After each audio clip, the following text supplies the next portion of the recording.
use. Traumatic psoas hematoma may be an indicator of serious mechanism of injury, but may also be a marker of severe blood loss. Case report, a 49-year-old man with non-alcohol-related cirrhosis presented to emergency department with complaints of right lower quadrant abdominal pain and anorexia. 10 days ago, while sitting in a chair, he fell on his right side. Vital parameters, we can see hypotensive, the others are normal. Examination, neurological is normal, results are heard in both lungs, pretibial edema are positive in 2 legs, tenderness in the right lower quadrant of abdomen, the abdomen appears distended, there is 6 or 7 cm diameter ecchymotic area extended laterally on the right hip, which turn green in color. Tomography, abdominal tomography relevated 10x8 cm hypodense lesion in the right muscle, psoas muscle. Psoas hematoma due to trauma caused renal failure and anemia. Erythrocyte suspension was given in the emergency room. Urine output was measured as approximately 100 cc in 6 hours. He was then admitted to in the intensive care unit, and it was decided to connect his to the dialysis unit. We can see laboratory result. Hemoglobin is 5.1 birim, and we can see creatine. Also, we use hypodense lesion. Result and conclusion, traumatic psoas hematoma is more common in adolescents. After trauma, pain in the lower abdomen, gait disturbances, motor and sensory deficits in the areas innervated by the femoral nerve may be encountered. A significant decrease was observed in our patient's hemoglobin value compared to normal. In a study by Amar et al., it was reported that hemoglobin decrease was detected in 56% of cases. The other in the study, Cavalier et al., these hemoglobin decreases were attributed to the fact that the psoas muscle can collect a volume of blood 10 times its own size. Although surgical methods are preferred in some patients, non-operative treatment methods were preferred in our patient, as in many cases. He was discharged after his clinical condition improved. Thank you. Thank you.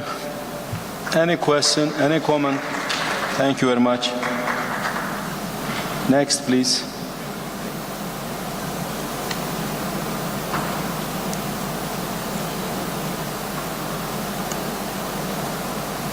Factors affecting self-efficacy, self-competency and willingness of medical students in disasters. Dr. Görkem Alper Solakoğlu. Sorry, Dr. Nuray. Okay, please. Merhaba. Hocam, izninizle Türkçe sunsam olur mu? Tamam, sıkıntı yok. Teşekkürler. Merhaba arkadaşlar, ben Doktor Nuray. Süleyman Yalçın Şehir Hastanesi'nin Acil Tıp Departmanı'ndayım. Size bugün tıp öğrencilerinin afetlerde kendi yeterliliklerini ve istekliliklerini etkileyen faktörler üzerine bir çalışmadan bahsedeceğim.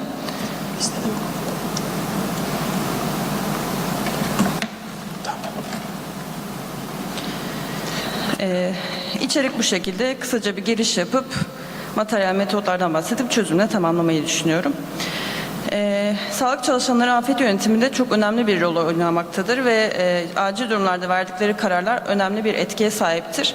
Ancak afet yönetimi eğitiminin yetersiz olduğu ülkelerde tıp eğitimi almış olanlar afetleri etkili bir şekilde yönetmek için gerekli uzmanlık, bilgi ve hazırlığa sahip olmayabilir ve bu durumda daha da kötüleşmesine neden olabilir durumun. Tıp fakültesi öğrencilerinin afet müdahalesine potansiyel katkısı literatürde özellikle COVID-19 zamanında tartışılmıştır. Türkiye gibi hastanelerin sıklıkla aşırı kalabalık olduğu ülkelerde özellikle tıp fakültelerinin genellikle hastanelere yakın olması sebebiyle tıp öğrencileri değerli destekleri sağlayabilirler bu durumlarda. Aslında yeterli bir eğitimle ekibin parçası olabilirler. Ancak tıp fakültelerinde afet konusunda çok asgari düzeyde bir eğitim verildiği için öğrenciler bu tür rolleri yetkin bir şekilde yönetmek için gereken bilgiye sahip olmayabiliyor. Avrupa Birliği İnsani Yardım ve Sivil Koruma tarafından finanse edilen TİM projesi, acil müdahale ekipleri için operasyonel ekip eğitimi, pilot uygulama ve değerlendirme odaklanan standart uygun maliyetli bir eğitim paketi geliştirmeyi amaçlıyor. 2-7 Ağustos 2022 tarihleri arasında da Türkiye'de gerçekleştirilen pilot çalışmada tıp öğrencileri afet simülasyonu yapan fonksiyonel ve masaüstü tatbikatlara rol oyuncusu, kolaylaştırıcı, tercüman ve gözlemci olarak katıldılar. Bu çalışmalarda tıp öğrencilerinin afetlere müdahale etme istekliliklerini, tıp öğrencilerinin atanmayı tercih ettiği rolleri ve Teams projesine katılımları da dahil olmak üzere karar vermelerini etkileyen faktörleri değerlendirmeyi amaçlıyorum.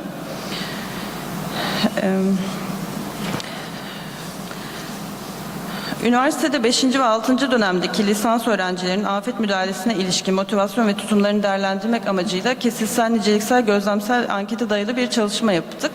Bu çalışmada öğrencilerin afet yardım çalışmalarına katılmaya hazır olup olmadıkları öz değerlendirmelerine yönelik 15 soru hazırlanırken farklı afet senaryolarında da gönüllülük kararlarını etkileyen faktörleri değerlendiren 25 soru hazırlandı. Ayrıca öğrencilerin afet anında gönüllü olarak görev yapmak istedikleri hastane bölümleri ve kendilerini yetkin olarak algıladıkları alanlara ilişkin tercihleri de araştırdık. Araştırmaya 71 erkek, 101 kadın olmak üzere toplam 172 kişi katıldı. Katılımcıların ortalama yaşı 23, 21-25 arasında. Toplam katılımcıların 55'i 5. dönemden, 117'si 6. dönemdendi. Bu tabloda tıp öğrencilerinin afet müdahalesinde öz yeterliliğini etkileyen faktörleri görüyoruz. Bu faktörler arasında bu projeye katılanlardan sonra felaketin yol açtığı göreceli hasarı tespit edebilirim artık, yaraları doğru hızlı bir şekilde değerlendirebilirim gibi sonuçların daha fazla olduğunu fark ettik. Bu tabloda da tıp öğrencisi afet müdahalesine istekliliğini etkileyen faktörler var. Bunun içinde de eğer ailem güvende olursa, ailemle iyi bir iletişim hattım olursa ya da ekip halinde çalışırsak, amirimle birlikte çalışırsam ya da bunun için bana para verirlerse afet yönetimine katılabilirim gibi sonuçlar elde ettik.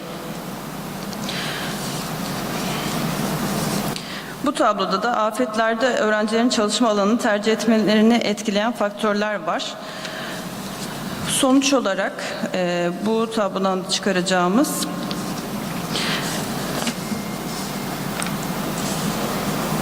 Teams projesine eğitimine katılanlar travma bakımı ve ilaç enjeksiyonu uygulamaları konusunda eğitim almayanlara göre kendilerini daha yetkin hissediyorlar. Afet eğitim alanlar triyaj, travma bakımı, ilaç enjeksiyon uygulaması, hasta takibi ve psikolojik destek konularında kendilerini daha yetkin hissediyor. Erkekler yoğun bakım konusunda daha yetkin hissederken 6. dönem öğrencileri ise travma bakımı ve psikolojik destek, toplum sağlığı hizmetleri ve halka ilişkiler çalışmalarında kendilerini daha yetkin hissettiklerini gördük. Triyaj, hasta takibi ve toplum sağlığı konularında kendini yetkin hisseden öğrenciler triyajda çalışmayı tercih ediyor. Travma bakımı ve ilaç enjeksiyon yönetimi konusunda kendini yetkin hissedenler acil serviste, travma bakımı konusunda kendini yetkin hisseden kişiler ise ambulansta çalışmayı tercih ediyorlar daha çok. Çalışmamız öğrencilerin afet çalışmalarına katılmayı da istekli olduklarını ancak motivasyonlar artırmak için kendilerini psikolojik ve tıbbi olarak hazır hissetmeleri gerektiğini gösterdi. Afet eğitim programlarına stajyer veya rol oyuncusu olarak aktif katılmanın, eğitim ortamında bulunmanın bile öğrencilere kendilerini yetkin hissettiklerini ve motivasyonlarının artırdığını fark ettik. Teşekkürler. Teşekkür ederiz. Soru, katkı var mı? Teşekkür ederiz. Başka sunum var mı?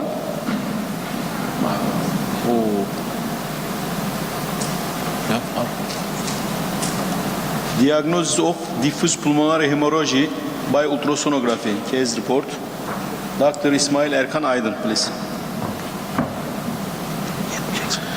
Good morning, everyone. My name is İsmail Erkan Aydın, and I would like to present a case diagnosis of diffuse pulmonary hemorrhage by ultrasonography. Acute dyspnea is a common case of admission to the emergency department. For survival of these patients, the correct rapid diagnosis and management of the emergency physicians are necessary. Thoracic ultrasound is widely used in emergency departments in patients with respiratory symptoms and trauma patients. Especially in the last 10 years, the use of point-of-care ultrasound POCUS has become widespread with increase in POCUS trainings. In this case report, a patient with complaints of shortness of breath and rash on body and diagnosed with diffuse pulmonary hemorrhage by bedside POCUS in ED is presented.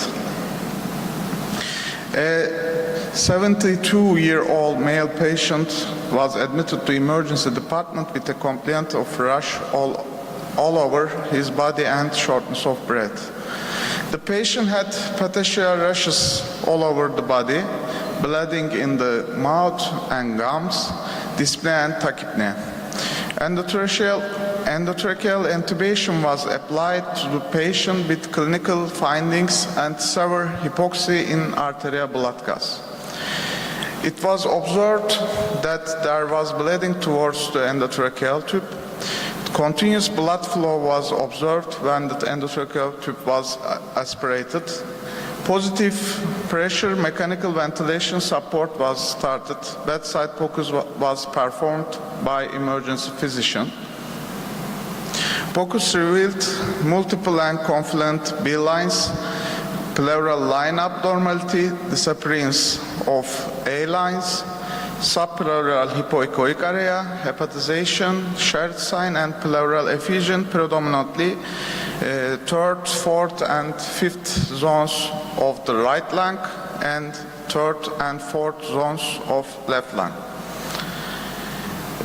This image shows multiple and confluent B lines, pleural line abnormality, and disappearance of A line.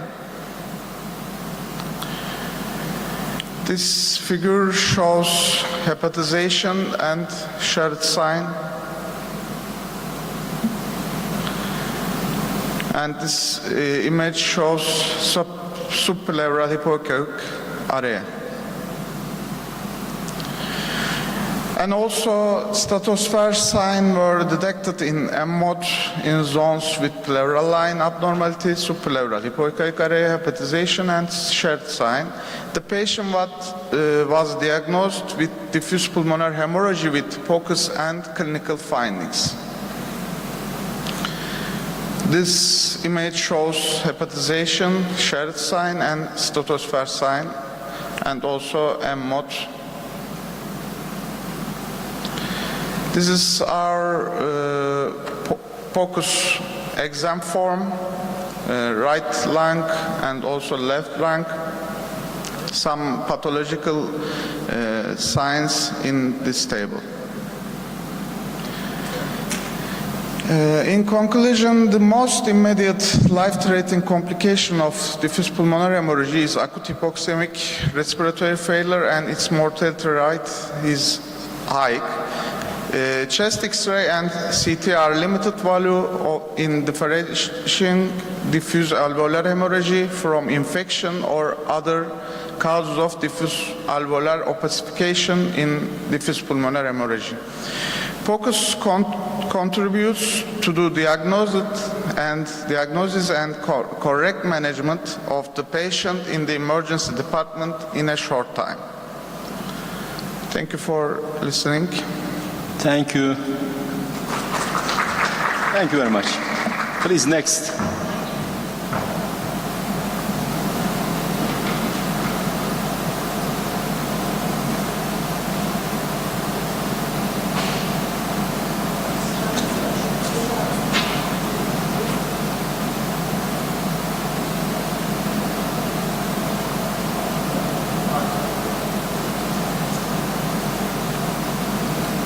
comparison of pre-COVID-19, COVID-19 and post-COVID-19 urinalysis parameters and assessment of their relationship with renal function. Dr. Leyla Öztürk Sönmez, please. Thank you. Good morning. I'll talk about comparison of pre-COVID, COVID and post-COVID urinalysis parameters and assessment of their relationships with renal functions. In this study, we aim to compare the before the disease, during the disease, and after recovery, post-disease periods of the patients in terms of urinalysis parameters and assess the relationship between the changes in these parameters and renal functions.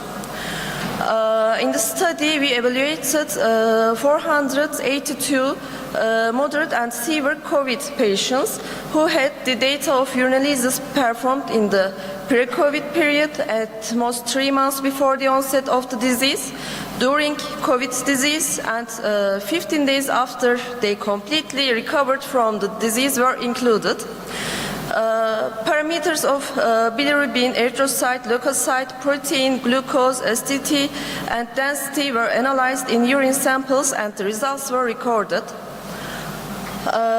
In the study, underlying chronic diseases such as hypertension, diabetes, chronic heart failure, patients with urinary system oncological or stone disease, mild COVID patients who did not require hospitalization, or critically ill COVID patients who required intensive care unit follow-ups are excluded in the study. Due to our results, CRP, eGFR, fibrinogen and D-dimer values were found to be significantly different between the 3 groups. A negative correlation was found between eGFR and both CRP and D-dimer values of the patients during the disease.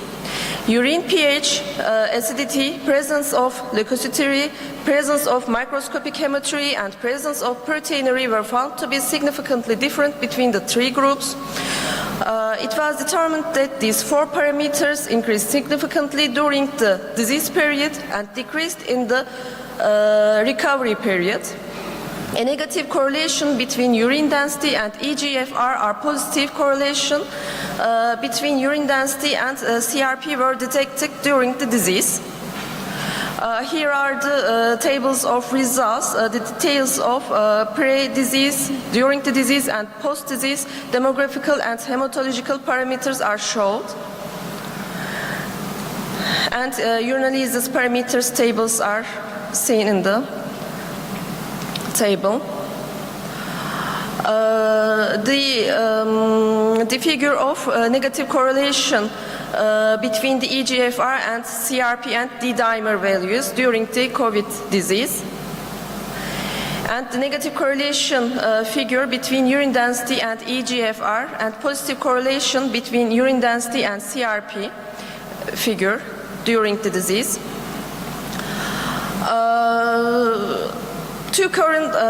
There are current studies conducted through the comparison of the SARS-CoV-2 positive and negative patients, but our study stands unique as it shows the changes in urine biochemistry in patients before the diagnosis of the disease, during the disease, and after recovery.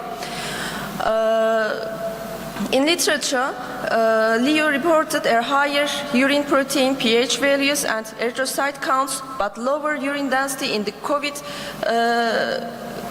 period group compared to the control group. Margaret detected a higher rate of hematuria and proteinuria in COVID patients compared to the healthy controls. Demirelli categorized COVID patients based on the severity of the disease, and respective percentages of these patients had glucosuria, proteinuria, urobilinogen positivity, leukocyturia, and hematuria. In our study, patients were detected a significant increase in the rates of proteinuria, hematuria, and leukocyte counts during the disease compared to the pre-disease period, and a significant decrease in these parameters after the recovery from the disease. To conclude, the significant presence of hematuria and proteinuria during the disease in line with the literature supports the opinion that the disease causes renal involvement, and the tendency of the parameters on the post-COVID 15th day of day to return to normal ranges shows us that the effects of the inflammation are reversible after the recovery from the disease. Thank you. Thank you very much.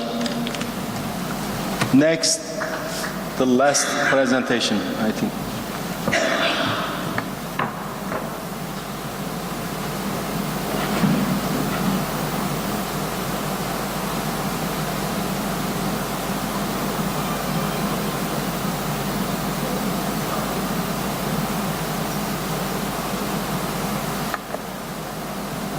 The DVT developing after a backache, a case report. Dr. Yasemin Pişkin, please. Good morning, everyone. My name is Yasemin. I'm gonna present a case report. DVT developing after backache case report. Deep vein thrombosis occurs when one or more of the components of the virtual threads, stasis, hypercoagulability, and endothelial damage occur.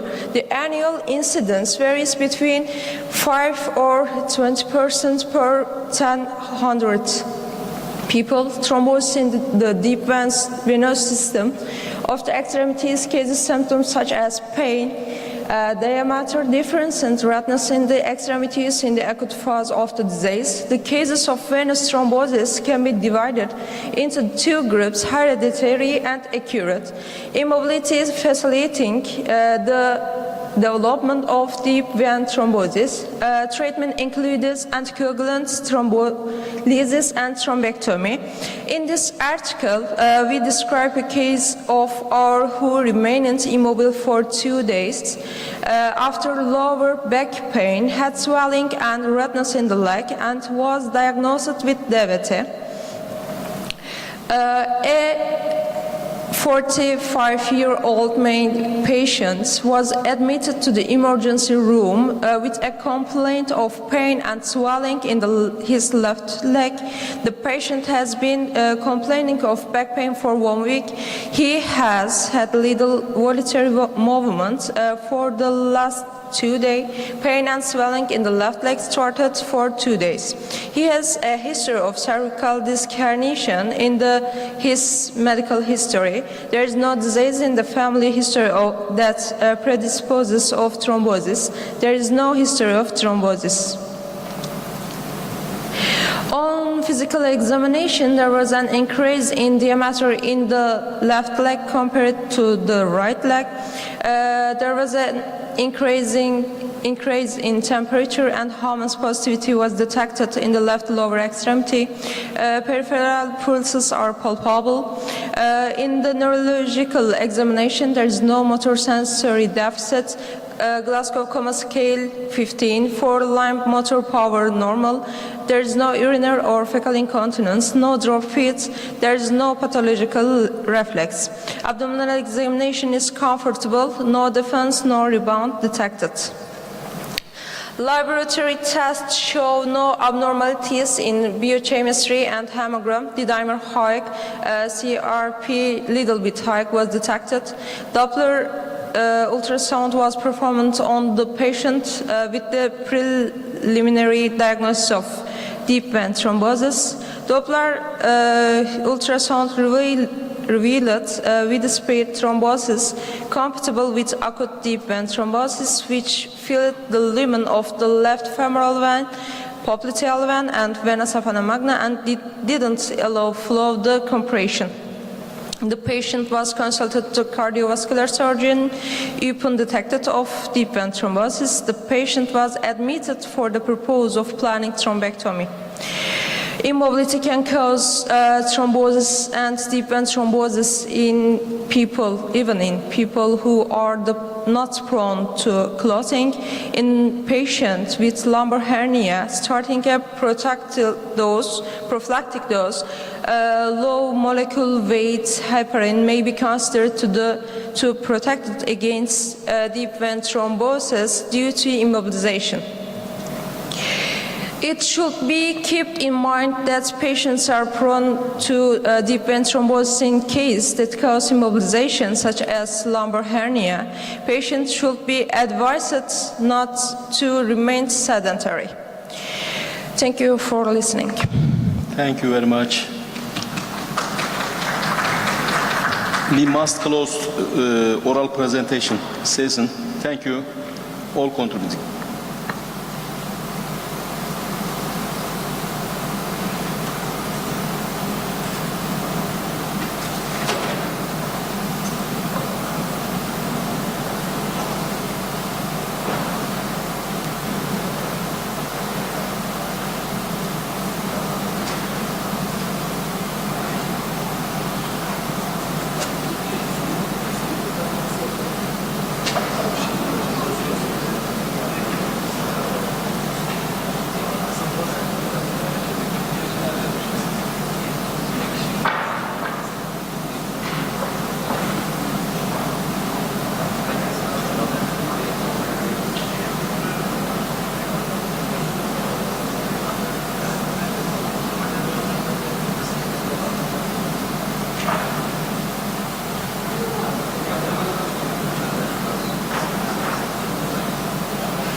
Good morning. I'm Professor Dr. Lisa Moreno, and I'm from the US, and this is Professor Dr. David Carr from Canada. We're going to be your moderators for this critical care session, and we're going to jump right in since everything is a little bit behind schedule today. Our first esteemed speaker is Dr. Ajay Ah, and he is an assistant professor at the All India Institute of Medical Sciences in Nagpur, India. Dr. Ajay is going to speak to us about trauma-induced coagulopathy. Thank you, ma'am. I'm Dr. Ajay. I'm a residency-trained MD emergency medicine physician from India. I have a fellowship in Academic College of Emergency Experts in India. I currently work as an assistant professor in emergency medicine at Indian Institute of Medical Sciences, Nagpur. My areas of expertise include inter-hospital transport, point-of-care ultrasound, and emergency medicine. Now, coming into the trauma-induced coagulopathy, we will be discussing on these headings, basically, history, definition, pathophysiology, diagnosis, and some management pearls. Coming to the history, the first documented evidence of coagulopathy in trauma was found when they were experimenting stress in animals with giving up epinephrine. So it was provoked by the administration of epinephrine, provoked by hypercoagulability, and this was followed by hypocoagulability. This happened in 1916s. In the 1915s, a lot of civilian investigators like McLaren, Stefani, Hardway, and Rapport found out that the culprit for coagulopathy could be either disseminated intravascular coagulation, platelet dysfunction, or loss of labile clotting factors. the investigation continued. And it continued and accelerated in the 1970s actually, when multiple cases of liver injury, even after attaining mechanical hemostasis, continued to bleed. So this is where the concept of preemptive treatment of plasma started. In 1980, as everyone knows, the lethal triad, now the lethal diamond, which consists of hypothermia, acidosis, and the coagulopathy, was introduced, and then came the concept of damage control resuscitation. In 2001, this was the breakthrough movement in the pathophysiology and also the management of trauma-induced coagulopathy, where the cell-based model of coagulation was introduced by Monroe et al. It had an initiation phase, amplification phase, and a propagation phase. And unlike the kinetic theory, here the cells had a lot of functions to play in maintaining the coagulation. In 2003, the first name was coined for this coagulopathy in trauma. It was coined as acute coagulopathy of trauma, based on the works of MacLeod and Broe et al. In 2007, they also came with a pathophysiology where there is an activation of protein C, which is an integral part of acute coagulopathy of trauma. And finally, in 2010, what we call trauma-induced coagulopathy, the name was coined by the Trans-Agency Consortium of Trauma-Induced Coagulopathy Workshop by the National Institute of Health. So that's in short about the history. Now, trauma-induced coagulopathy can be defined as an impairment of blood clotting that occurs after injury. This is from Firth in 2010, the same workshop. So there are two phenotypes for trauma-induced coagulopathy. We will be more concentrating on the early trauma-induced coagulopathy, and the second phenotype is the late trauma-induced coagulopathy. So the early trauma-induced coagulopathy is basically the inability to achieve hemostasis, which lead to uncontrolled hemorrhage and protracted shock. So what is the driver for an emergency or an early trauma-induced coagulopathy? It's again hypoperfusion and hypotension. So hypoperfusion and hypotension produces coagulopathy, which in turn increases hemorrhage and again produces coagulopathy. The late TAC, however, is the main driver is basically the level of the tissue injury, and it occurs more than 24 hours, and it is characterized by thrombosis. So the pathophysiology has two different settings. One is hypocoagulability and the other one is hypercoagulability. Hypocoagulability is explained by hyperfibrinolysis, platelet dysfunction, decreased thrombin generation, fibrinogen degradation, while hypercoagulability, increased thrombin generation, platelet activation, hyperfibrogenemia, and fibrinolysis. You can see that it's at the extremes of both. Coming to early trauma-induced coagulopathy in detail. First, we have endothelial dysfunction, which will produce tissue plasminogen activator, which will convert plasminogen to plasmin and result in clot degradation. Tissue injury also will produce end products like histones and polyphosphates, which contributes to platelet dysfunction, which again results in clot degradation. And any clot is actually maintained by the balance between the fibrinolytic agents and the thrombotic agents. If there is a reduced number of antifibrinolytic agents like PAI, TAFI, again this will result in clot degradation. Coming to what we do, when we restate, we produce hemodilation. There could be some amount of acidosis, there could be some amount of hypothermia. All these are non-risk factors for decreased thrombin generation. Even though hemodilution up to 50% does not affect the clotting mechanism, acidosis has a very profound effect. Acidosis can decrease the thrombin generation basically in the propagation phase by around 50%, but it does not affect the initiation phase of the coagulation. Hypothermia, any temperature less than 33 degrees Celsius is known to produce coagulopathy. Now, there is always an ongoing debate whether ETIC is just another name for DIC. But if you look at the data, you can see that ETIC, thrombin levels are decreased, while in DIC it is normal. The factor 5, factor 7, factor 8 activity is decreased in ETIC but normal in DIC. The plasmin activator inhibitor is decreased in ETIC while it is normal in DIC. Now, if you go to the viscoelastic assays, then you can see that if it is hyperfibrinolytic phenotype, the TEC LY30 is increased in ETIC but normal in DIC. If it is a fibrinolytic shutdown phenotype, which is the late TIC, ETIC it is decreased and DIC it is normal. So there is definitely difference between in DIC and trauma-induced coagulopathy. Now, how can we predict early trauma-induced coagulopathy? So there have been a multiple scoring systems. One is coagulopathy of severe trauma. It's coming from the Australian system, where the 5 components, mainly entrapment, systolic blood pressure, temperature, chest decompression, abdominal or pelvic content injury, and the highest possible score was 7. So with a cutoff value of 3, the sensitivity was 60% and specificity was 90%. It's an external validated score. The second scoring system which is usually used is the prediction of acute coagulopathy of trauma. This had a validation and a derivation cohort, but the exclusion criteria and the inclusion criteria and the validation and the derivation cohort was not the same, so the external validity is still questionable. It had multiple variables: pre-hospital shock index, age, mechanism of injury, not motor vehicle, motorcycle or bicycle crash, number of GCS points below 15, pre-hospital CPR, pre-hospital intubation, etc. The total points were around 394 plus age, and if any score of more than 196 was considered to be a predictor for acute coagulopathy of trauma.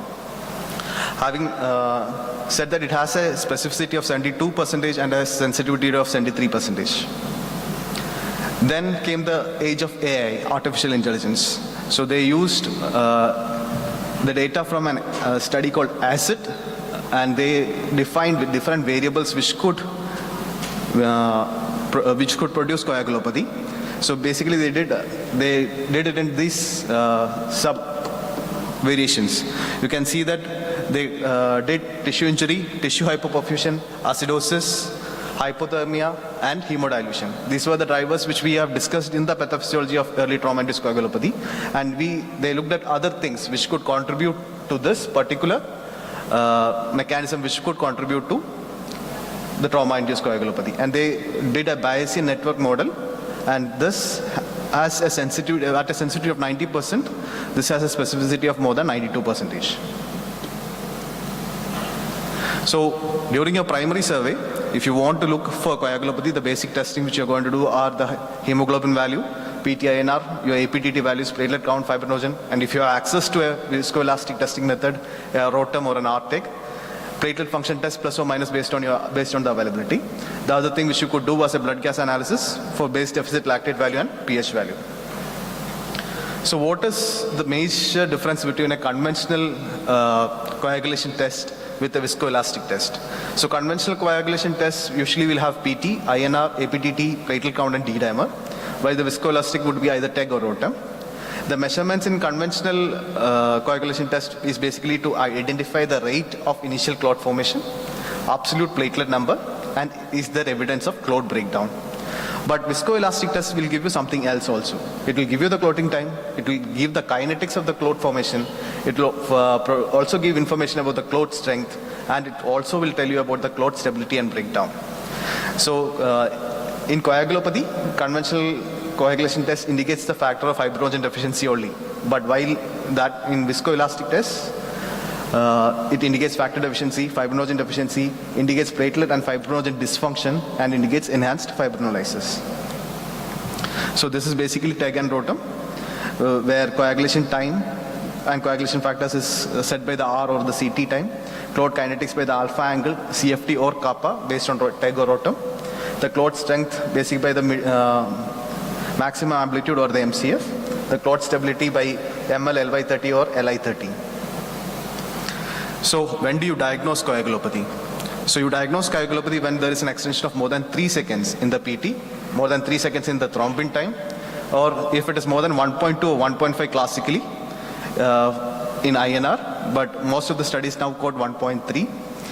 A APTT extension of more than 10 seconds, fibrinogen value of less than 2 gram per liter, D-dimer of more than 5 microgram per liter, platelet count of less than 125,000 per millimeter cube. Again, there are different waveforms which you can associate with clot which says that the patient is having coagulopathy. Now coming to the management. The first thing which we have to consider is how to stop the bleeding, because when the bleeding is ongoing, it will again produce coagulopathy. So accurate identification of the patient, bleeding patient, and damage control of situation is very important. You have to use a lot of hemostatic methods. It could be tourniquets, it could be pelvic binders, it could be hemostatic dressing, or even Ribova. Thromboelastography, coagulation monitoring, tranexamic acid administration for those who with substantial hyperfibrinolysis should be employed.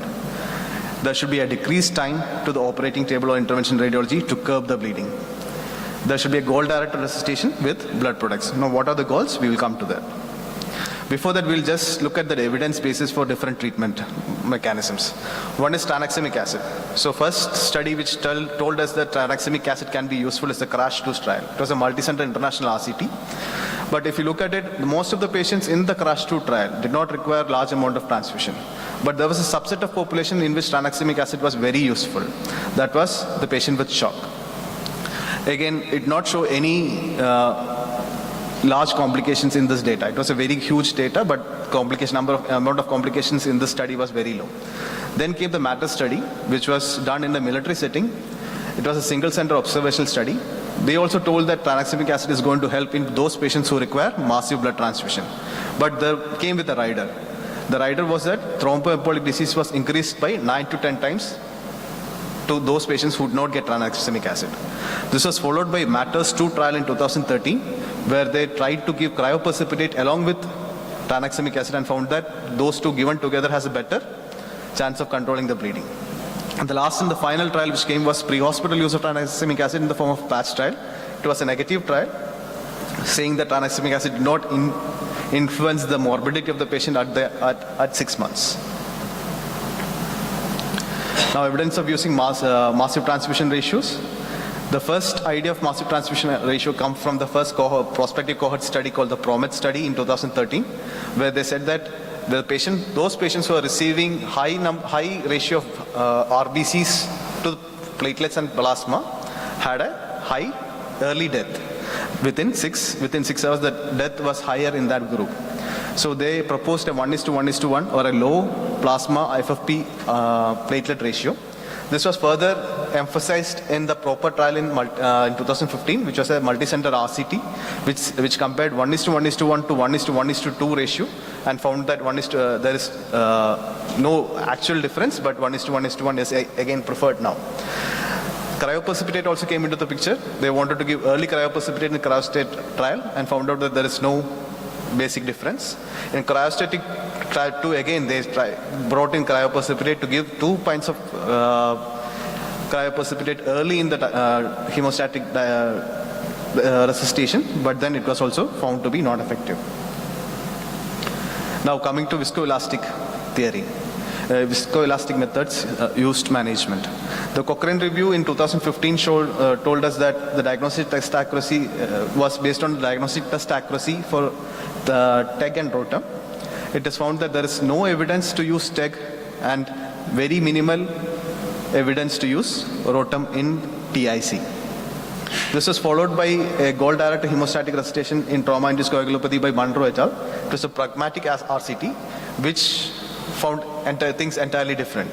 They found that the ventilator days, the ICU days, the timing to attaining of hemostasis all were decreased when they used viscoelastic method as a measuring tool to guide blood products in trauma-induced coagulopathy. And the final trial which came was the ITATIC trial in 2021, again a multi-central trial, which compared viscoelastic method with the conventional clotting tests, and they found that there is no difference in mortality. So based on this, the ITATIC group gave an algorithm. Here, if you can see that there is fibrinogen, when to give fibrinogen, when to give platelet, when to give plasma, and when to give tranexamic acid. And the first one is for the ROTEM, and the second one is for the TEG. So if a FIPTUM CFI of less than 10 millimeter, you are going to give additional cryoprecipitate. If EXTUM CFI is less than 30, you are going to give an additional pool of platelets. If EXTUM CFI is 40 millimeters or EXTUM CT is more than 80 seconds, you are going to give an additional unit of plasma. And if your LY30 or LI30 is less than 85%, you are going to give 1 gram of tranexamic acid. Now coming to the conventional clotting test, which most of us have, and we don't have viscoelastic acids in places where. So if fibrinogen is less than 2, you give fibrinogen in the form of cryoprecipitate or fibrinogen concentrate. If platelet is less than 1 lakh, you give additional pool of platelets. And if the INR is more than 1.2 or 1.3 and fibrogen is more than or equal to 2 gram, you give additional unit of plasma. We added one more thing into this algorithm. That is, if you look at the D-dimer, if it is more than 500 microgram per liter, you give tranexamic acid additional. This was in same as the one which Monroe et al. Had done, which is the gold director resuscitation for trauma-induced coagulopathy. So at the end of 6 hours, whatever said and done, these are the things which you have to attain. These are the goals at the 6 hours of resuscitation. That is, there should be no further hemorrhage. The systolic BP should be balanced, 80 to 90. The temperature should be more than 35 degrees Celsius. The pH should be more than 7.30. Hemoglobin should be more than 7. INR should be less than 1.5. APTT should be less than 40. Fibrinogen level should be more than 1. And if the patient is having low platelets, not having any traumatic brain injury, the platelet average value is 50,000. If he is having traumatic brain injury, it should be more than 1 lakh. And the ionized calcium level should be more than 1.1 millimole per liter. So these are the goals of resuscitation in trauma-induced coagulopathy. Thank you. Any questions?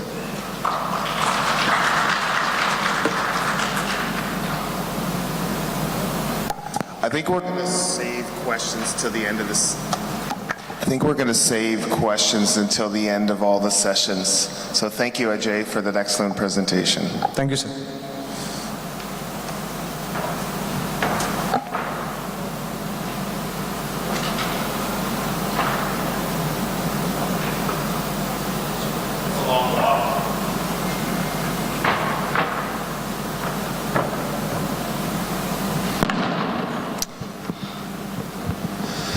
Thank you for coming. It's early in the morning. And for some of you, I know that it's challenging to hear speakers in another language, so I'm going to try to speak slowly. There is no topic that I like to speak more about than this. Syncope is about 1 to 3% of all emergency visits, and in our lifetime, it will happen about 48%, which means you or I, one of us is going to syncopize. So we kind of have to know a little bit about this, and this is everything you're going to see. What this talk is not about is it's not about a biomarker. It's not about troponin. And I'm going to even try to tell you that it's not about the EKG. For real. What I'm going to tell you is it's really about how you feel. Now, let me give you some housekeeping tips. Here are my conflicts of interest. I routinely lie about seeing fundoscopy or JVP. I'm just like you. During COVID, I barely examined people. But what I do is take a history. And what I want you to get from the end of this talk is the realization that history is queen, that history is everything, and that everything I want you to take from this talk is about your ability to talk to people, to go back to basics. Now, Amal Mattu, who's a very amazing American speaker, he talked about his rule of 15s. And he said that 15% of syncope is cardiac, and of these non-cardiac causes, they can occur up to 15% of the time. But I want you to look at this list. Yes, if someone comes in hypoxic or tachycardic, or severe abdo pain and hypotension, or the worst headache of the life, you're going to know their cause of non-cardiac syncope. I hope you will consider diagnosis, but I hope on the history it will be obvious. What I want to work on today is your diagnosis of cardiac syncope. And if there is one study, I'm not really a literature person, I'm really just a clinical knowledge translator. If there's one study that I think you need to know about, is there was a study in Annals in 2018 that showed 3,600 patients, 1,400 with near syncope and 2,200 with syncope. And these were all geriatric, they were older patients. And they looked at this cohort of old patients for 1 month. And what they found out is whether you have near syncope or syncope, the outcomes are identical. So what this means is if someone almost faints or someone faints, you need to treat them the exact same way. I think a lot of times we say, oh, you almost fainted, you're okay, you didn't actually faint. That is meaningless. You must treat these two groups the same. When I was younger, I used to think that cardiac syncope meant you had chest pain and you had palpitations and then you fainted. Cardiac syncope is this. Boom, you went down with no warning. If you break your teeth, if you break your glasses, you have to realize how important those are in terms of predicting cardiac syncope without warning where you didn't have time to catch yourself. I remember seeing a young woman, she was about 26, and she came into the emergency department, and the first thing she said to me was, "I'm so sorry for wasting your time." Do people apologize to you in Turkey? No. So this was the problem. They don't apologize in Canada either. And what I know is that the nicer people always have worse outcomes. So I was already very concerned about her. So she said, "I'm so sorry to waste your time. I should be at the dentist. I chipped my tooth." Okay. Well, what happened? Well, I was taking a shower and the next thing I know is I'm on the ground and my tooth is gone. Okay, and what happened before I don't know. I just woke up on the ground. So I didn't like her story. She went down without a prodrome. She went down without pre-syncope. To me, this is cardiac syncope. So I told the specialist, I have this young woman, she just dropped to the ground with no warning. I'm very worried about her. So the first thing they said is, "What's her troponin?" I said, "Troponin? Who the hell cares about troponin?" Sorry, I know Lisa's giving a talk on troponin later. This is not a troponin talk. Do you have 2 troponins? Listen, I can do 1,000 troponins. This has nothing to do with troponin. Okay, so they come see the patient and they send her off. And I get a call from my colleague, Carolyn, about a month later, and she said, "Remember that patient you saw?" I don't know how to say that in Turkish, but it makes us all very nervous. I don't know. What are you talking about, Carolyn? Spit it out. She said, "You saw this woman, she was young, she fainted, she broke her tooth." Yeah. Well, they sent her home and I did a Holter and it showed nothing, but I didn't like her story.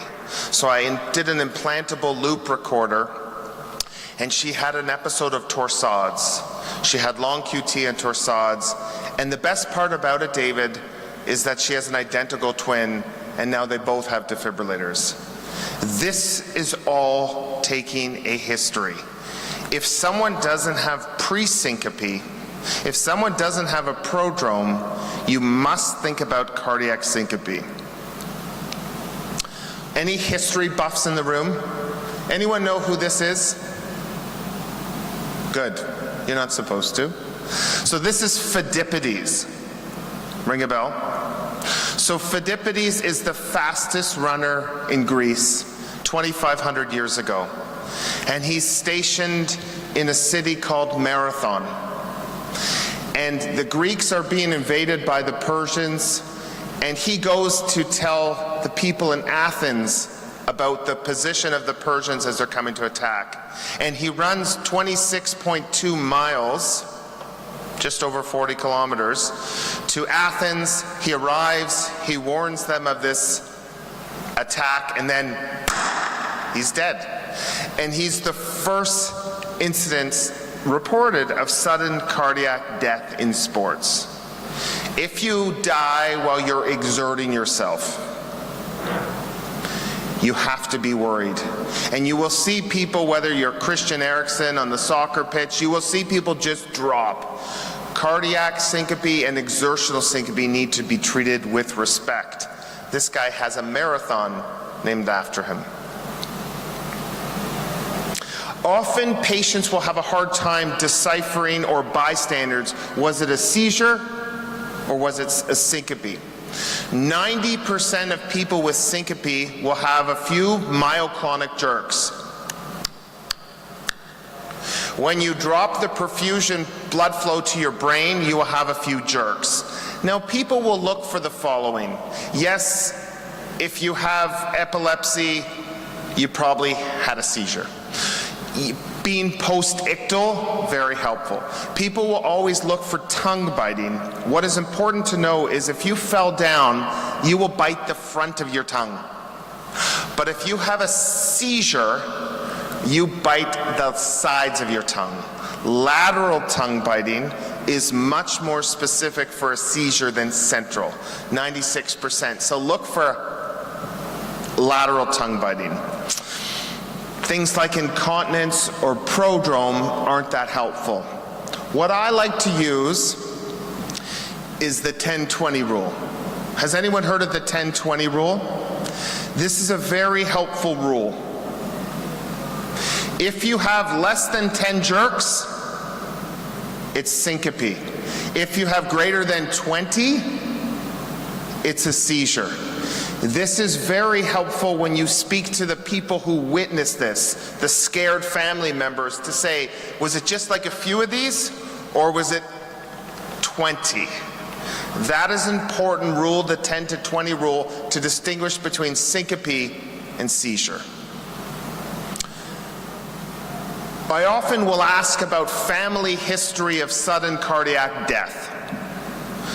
You know, and I never hit it. I never kind of get anywhere with that question. I think what's more important to understand is there's another question you want to ask people who syncopize if they're young. Has anyone in your family had a motor vehicle collision and died for no reason? Or has anyone in your family drowned? If you drown, unless you're drunk, unless you break your neck, if you know how to swim, you have to look at this as an opportunity to do some testing. If you're 25 years old and you drown in a pool, that's not normal unless you don't know how to swim or there's strong waves or current. So instead of just asking about family history, ask about drowning or unprovoked motor vehicle collisions. Paramedics. Paramedics hold the Holy Grail. They hold all the information that when they leave your hospital, you must make sure that you've seen what they leave with. My grandmother had an episode when she fainted while brushing her teeth. I got a call from her caregiver who said, your grandmother has fainted. They're taking her to a hospital nearby. Her heart rate is really slow.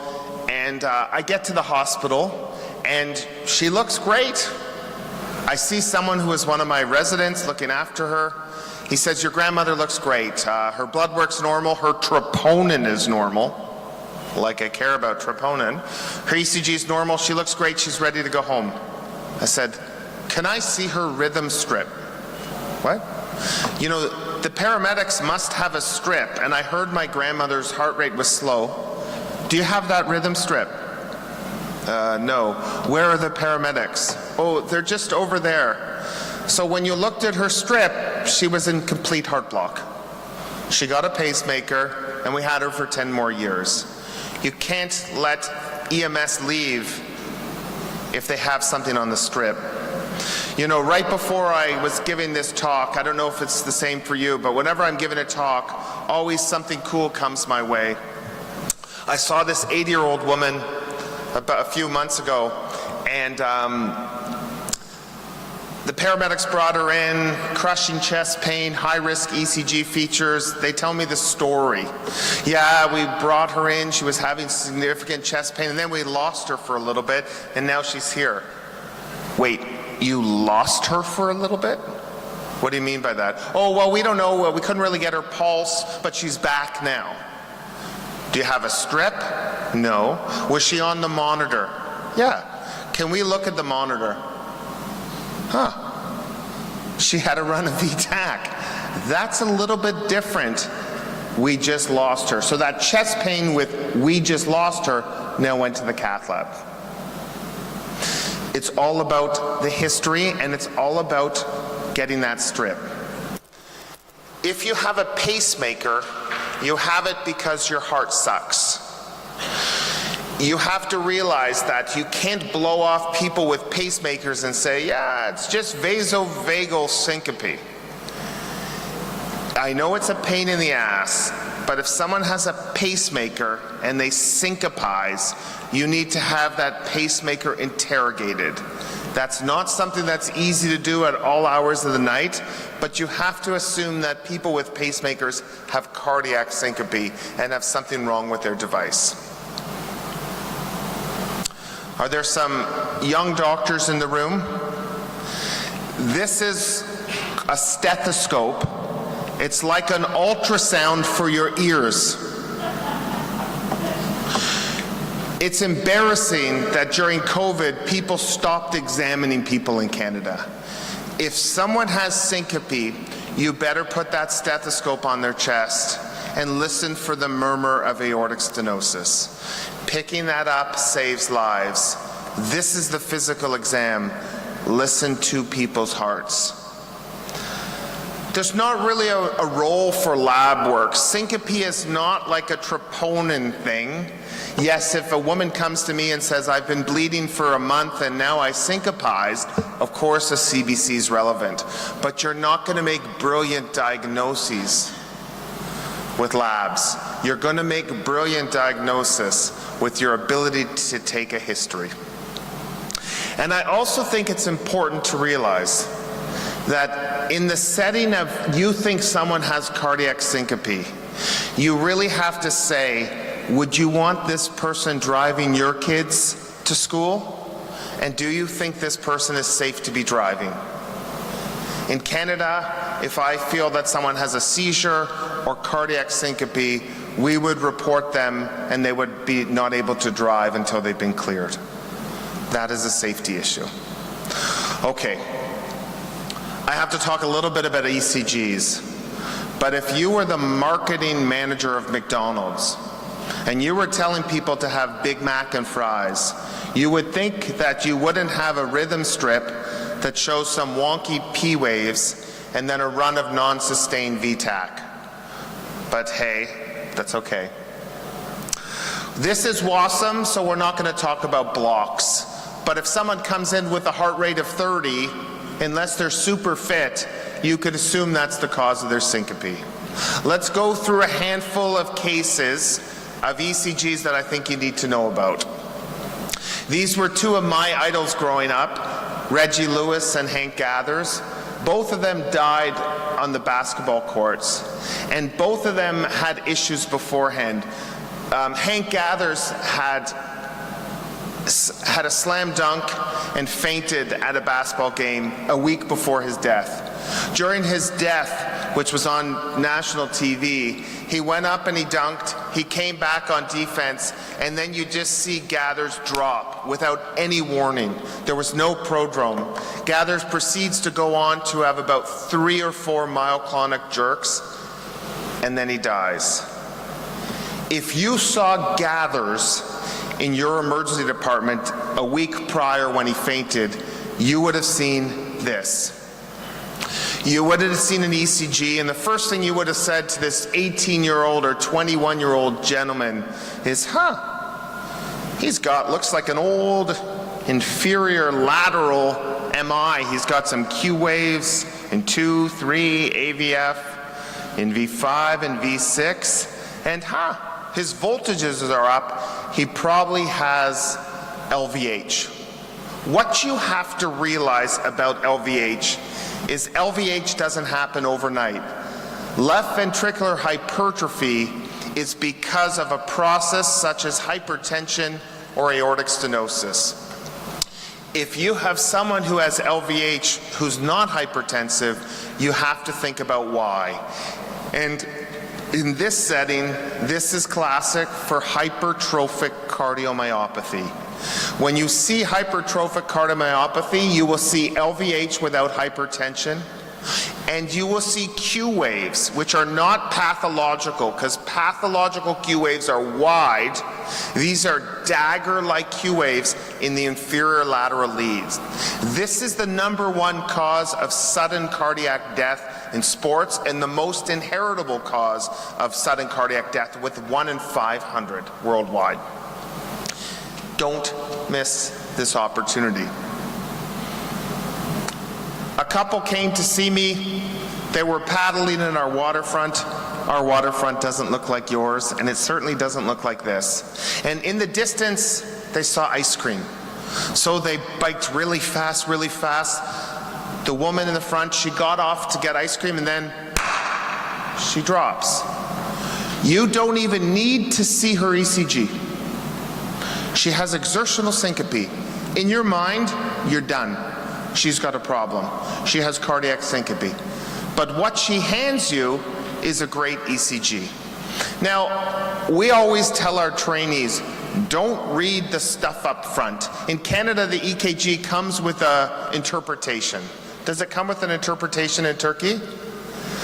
You know, it's often wrong, but what's not wrong is the PR interval, the rate, and the QRS, and the QT.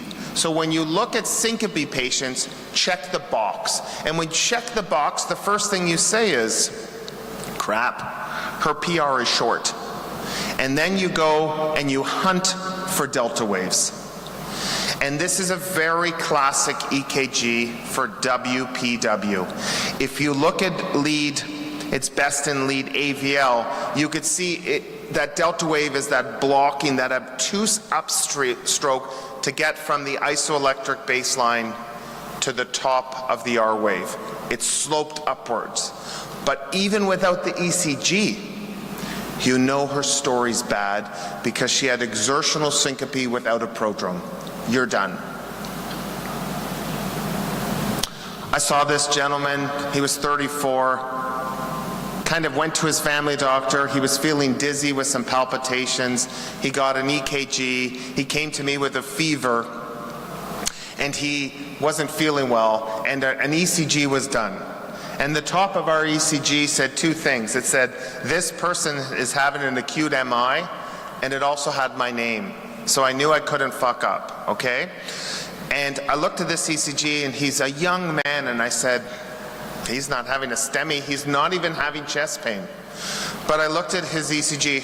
What do people think about his ECG? Yes, Brugada. So this person has ST elevation in his precordial septal leads in V1 and V2, that's downsloping. I'm going to tell you two things about Brugada. One, in the setting of fever, they are a lot more arrhythmogenic. So this is when people will show up, they'll have a fever, and you'll kind of think there's nothing wrong with them because they have a fever and they don't feel well. They might not even get an ECG, but that's when Brugada comes up. Number two, if you see this guy tonight while you're on shift in the emergency department, there's a 10% chance, if you don't make this diagnosis, that he's dead before Turkey turns 101 next year on this date. The rate of death in missing Brugada is 10% per year. Don't miss Brugada. Anyone rock climb? Any rock climbers in the room? Not a big rock climbing room in Turkey.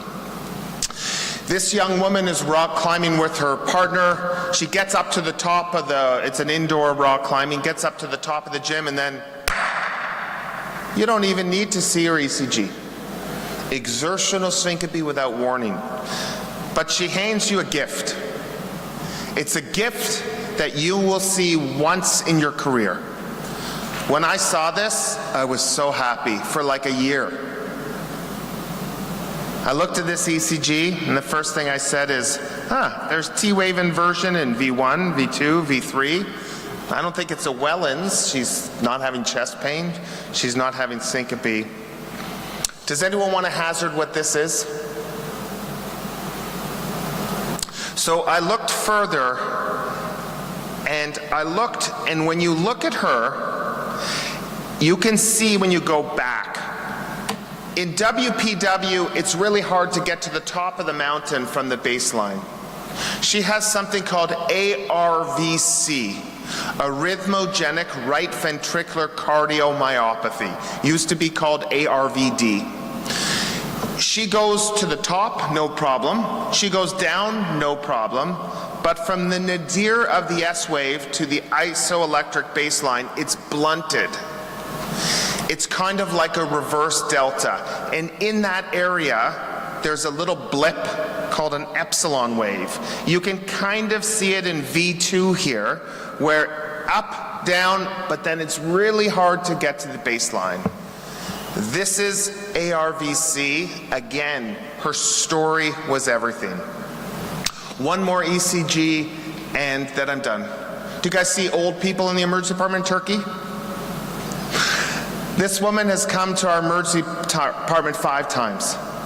She's on an oral anticoagulant and a Pixaban, and every time she comes, she gets a CT head. It's normal, she goes home. CT head, normal, go home. CT head, normal, go home. CT head, normal, go home. I see her on the 5th visit. Every single time, her ECG looks like this. Nothing has changed. And if you read the printout, it says bifascicular block. Okay. You got 3 fascicles. If 2 of them are down and you're 80 years old and you keep fainting, you're screwed up. You have to assume that that has something to do with your fainting. In her case, she has a bifascicular block plus a first-degree hemiblock. She has a first-degree block. If you have syncope plus a bifascicular block, if you have syncope plus a bifascicular with a first-degree block, you and I might have called that a trifascicular back in the day, this person needs a pacemaker or someone to consider that. They don't keep needing CT heads. Use your head. They need to see a cardiologist, not a neurosurgeon. If you like to take pictures, take a picture of this. When I see everyone with syncope, I look for 5 things. I look for WPW, I look for ARVC, I look for Brigada, I look for HCM, I look for long QT, and I document it. I go into every ECG looking for those 5 things, and then I move forward. But I know that that's my approach when I see an ECG, but I take value in the story. So what can I tell you to end this morning? History is queen. History is everything. Make sure that you ask people what they were doing before they fainted. The establishment of pre-syncope and the absence of pre-syncope should always make you nervous. These people don't need workups, they need you to take a great history and to take an ECG and look for 5 things. The EKGs are gravy. They're a gift. Just know how to look at them. Thank you very much for your time.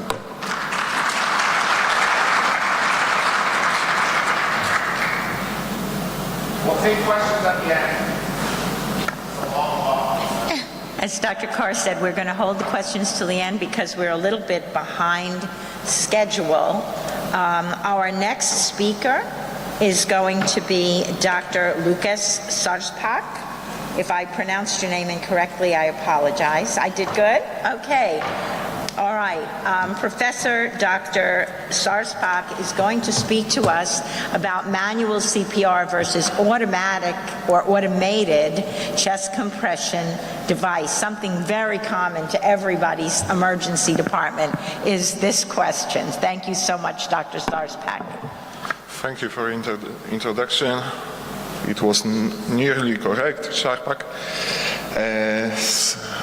I'm, as you see, director of the clinical research and development at the LuxMed Group in Poland, but I'm also president of Polish Society of Disaster Medicine. I will talk to you about the automated or mechanical chest compression devices. We know those devices from many years, but the same as during my previous speech for focusing on epinephrine. We have many studies, but with those studies we have much more questions, and this is problematic. So I will start. Of course, we know that according to American Heart Association, as well as the European Resuscitation Council guidelines, the most important thing during resuscitation is high-quality chest compression. High-quality chest compression composed of the correctly rate of chest compression, correctly deep, full recoil of the compression, but we know that in some cases it's difficult to obtain, and I will back to those situations in the next slides. Of course, currently we have many types of mechanical chest compression devices. We know that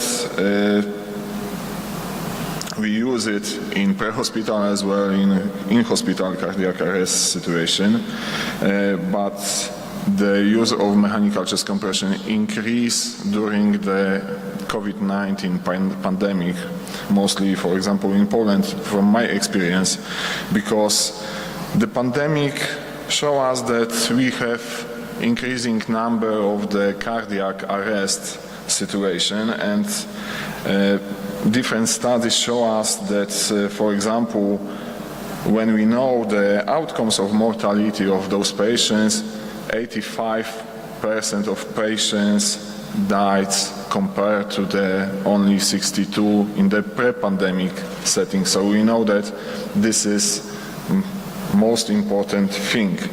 And when we're talking about those devices, we can talk about each device and we can show some advantages and disadvantages of each device, and I will show you some perspective of these devices. And of course, all of us know the Lucas. Lucas right now has third generation of this device. It's, I suppose, the best recognizable mechanical chest compression device worldwide. The most of studies are focusing to this fact on Lucas. So we have some research background of those devices. We know that this is a piston device. It's commonly used, for example, in the EMS in which I'm working. I'm in the EMS in Warsaw. This is the biggest EMS dispatcher in Poland. We have right now 88 ambulances in our region. About 60% of devices which we have in ambulances are Lucas device. So, as I say, Lucas device in Poland is mostly commonly used, and I suppose in other countries also. What is important, Lucas device we can use only on the adults. It's contraindicated in very obese patients as well as in the pregnant patient. The philosophy of this device is to create the active decompression suction on upstroke, and it's important for this device. The second device is, for example, Zoll. I saw this device also in this area, and this is a nice device, but I personally don't use it because, as you know, Lucas is much more better, mostly for me. But of course, we have Zoll device, so Zoll AutoPulse device is low distributing compression band to compress the chest, and it can be used only under patients under 130 kilograms. It can be used only on adult patients and can be used only on non-traumatic cardiac arrest. because when we have the problems with the chest, it will be problematic to use this device. When we're talking about other devices, one of the nearest and new device is Corpus CPR device, and this is nice device because we can change many things on it. We can use it even in adolescents, in adult patients. We can change the depth of compression, we can change the rate of compression, so it's nice for us to change the quality of compression of these patients. However, as you see on this slide, I know that maybe it's not good quality, but it shows us the most significantly research focusing on the chest compression devices. And when we talk about it, one of the important study was the CIRC trial published in 2014 in resuscitation. This was randomized control group sequential trial focusing on the adult out-of-hospital cardiac arrest, where the presumed cardiac origin of the cardiac arrest, and it was conducted in the US and in the European. In this study, authors compared the autopulse and manual chest compression. They create some outcomes such as survival to hospital discharge, and in this study they don't show significant difference between autopulse and manual chest compression. This is important for us because firstly, the chest compression is important, as I talked previously, but when we perform such a study, we should focus also on some criticism of those studies, because majority of patients were excluded in this analysis, excluded post-random for various reasons. Bleeding was not, for example, possible due to the blinding of the study was not possible during this study due to the intervention type. But for example, 20 minutes CPR fraction was higher for the manual chest compression. And this is possible, we can explain this by the Hawthorne effect. Maybe you know this effect because the Hawthorne effect occurs when the participants' behavior, when they are observed, because when you are observed, your behaviors are changing.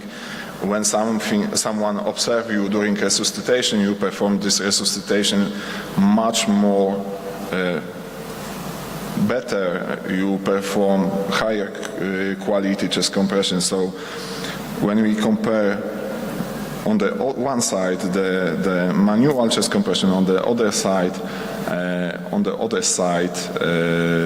mechanical chest compression, and this is observational study, we probably will perform much more better manual version of chest compression.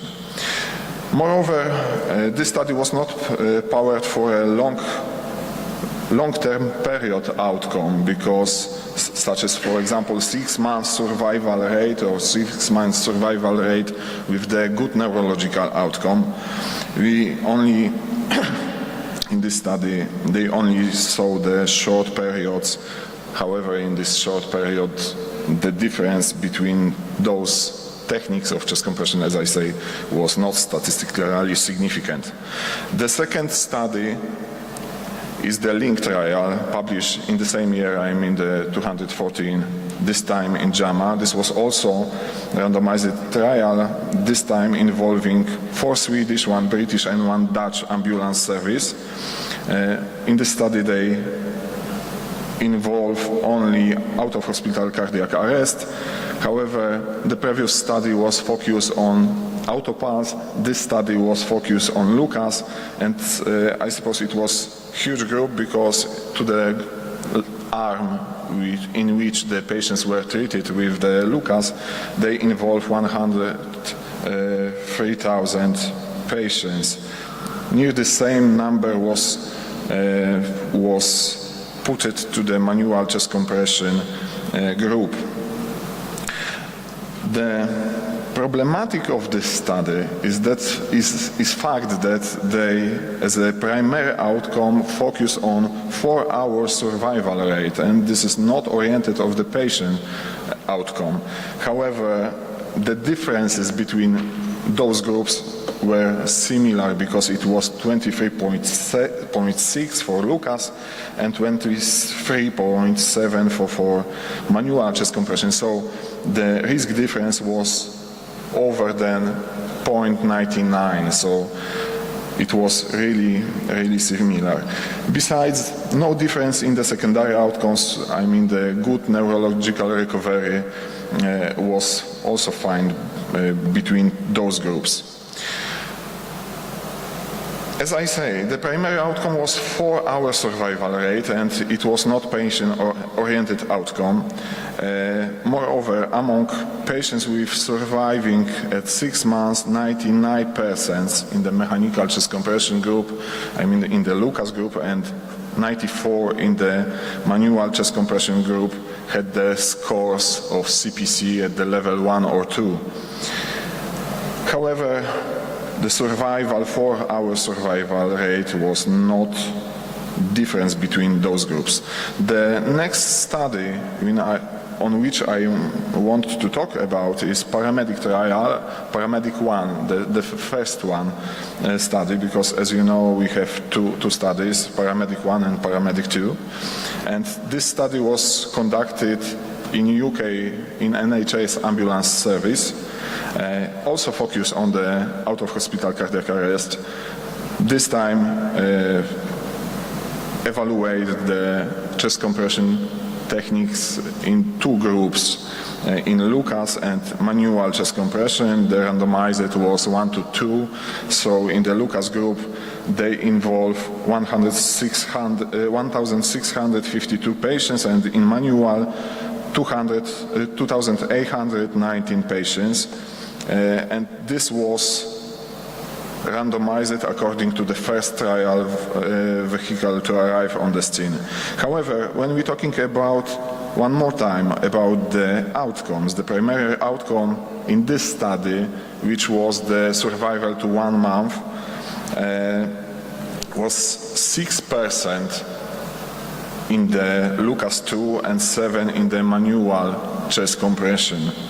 No serious adverse events was noted, and this is also important because one of point in which we in studies is the fact that mechanical chest compressions occur much more chest compression chest injuries. However, in this study, intervention to treat analysis was used, and this is problematic because, for example, when we see only in 60% patients in the Lucas group received formally mechanical chest compression. So if they will do, for example, not only intention to treat, but per protocol analysis, it will be much more better for this study. However, as I say, there was not any serious adverse events during chest compression with Lucas, with manual chest compression the same, and the survival in those studies was similar in both cases. When we're talking about the guidelines, because when we have the guidelines, we have, as I say, American Heart Association guidelines, we have European resuscitation guidelines, we have ILCOR about that. The current research does not support to mention the mechanical chest compression devices, I mean the mechanical pistol devices or load band distribution devices. They don't offer any advantages to manual chest compression in patients experiencing cardiac arrest. The current standard of care for management of cardiac arrest is still high quality manual chest compression, so we should obtain some extra trainings according to the guidelines. Every 3 months we should perform simulation trials on the chest compression. However, mechanical piston devices can be considered in some kind of situation, and for example, such scenarios can be limited to include the limited space for rescuers, incidences of prolonged cardiopulmonary resuscitation, hypothermic cardiac arrest, CPR in the moving ambulances, CPR when we prepare the patient to the angiography, or preparation to the ECPR. So in those situations, we should use high quality chest compression performed by mechanical chest compression. However, in the crucial for rescuer is to minimizing the interruptions in the CPR, so it's not depend if we use mechanical chest compression or manual chest compression. We should previously train it to minimize this interruption and perform as high quality chest compression as we can. I want to talk to you about also some meta-analysis, because as you know, meta-analysis are one of the most important type of studies which we focusing. And for example, in this meta-analysis performed by ZOO, they include 15 trials, 9 randomized controlled trials and 6 cohort studies. The results of this meta-analysis showed there was no significant difference in the resuscitation effect of the mechanical and manual chest compression. In terms of the return of spontaneous circulation, survival to hospital admission, survival to hospital discharge, and survival to hospital discharge with good neurological outcome. This study focusing, of course, on the out-of-hospital cardiac arrest patients. The next one study in this study, for survival to hospital admission, the pool estimate of the randomized control trials did not indicate a difference between mechanical and manual chest compression. However, when we see the subgroup of non-randomized control trials, the difference was statistically different, and manual chest compression performed much more better survival rate. So possible we can also talked in this space about Hofstrom effect. Survival to hospital discharge outcome did not differ between those strategies when we summarize all RCTs and non-RCTs trials. And this is also important for us. What the next? When we talking about the consideration of safety context, allow me to act very quickly and shorten the amount of time that the patient is in the ED, and also make my decision about whether I'm going to be able to fix them and get them out of the ED, or whether they may need to be admitted. And again, hyperkalemia, I'm looking at that abnormal EKG. I'm thinking about that in patients who have who take ACE inhibitors, who I think have a heat-related illness or on dialysis, and certainly it could be a new diagnosis of Addison's disease. The ED troponin, again, you had a lot of discussion about that. I'm not going to belabor it, but patients with an MI, of course, can have a normal EKG. And what does a positive test mean? Again, you as a physician understand better than a nurse practitioner or a PA that it's not only an acute MI, but they could have recently had an MI, recently been cardioverted. Some troponins are not reliable in renal failure, but an elevated troponin can allow you to make a quick decision for admission, to call the admitting team even before all your other tests are back, to give them a heads up this patient's going to need to come in. The blood gas, that assists in choosing an oxygen delivery system. Are you going to give oxygen, and if so, how are you going to deliver it based on the results of your ABG, and whether your oxygen delivery system is working or not by following a repeat ABG. It makes the decision for intubation or hospitalization. Hypoxia can explain altered mental status, and you quickly are able to assess your acid-base status, aiding your diagnosis in cases like hyperglycemia. And we absolutely cannot ignore the POCUS. Point-of-care ultrasound is just amazing. In the years since I graduated from my residency in 2004, in the past 20 years, it is shocking how much we can do with ultrasound. That long list of things that we can do immediately, a point-of-care ultrasound to tell whether a patient needs to be admitted or not, right? I mean, you can tell if a patient has hydronephrosis and renal stone that's impacted and that's too large to pass, that they're not going to be able to go home. You know that a patient with ascending cholangitis is not going to be able to go home.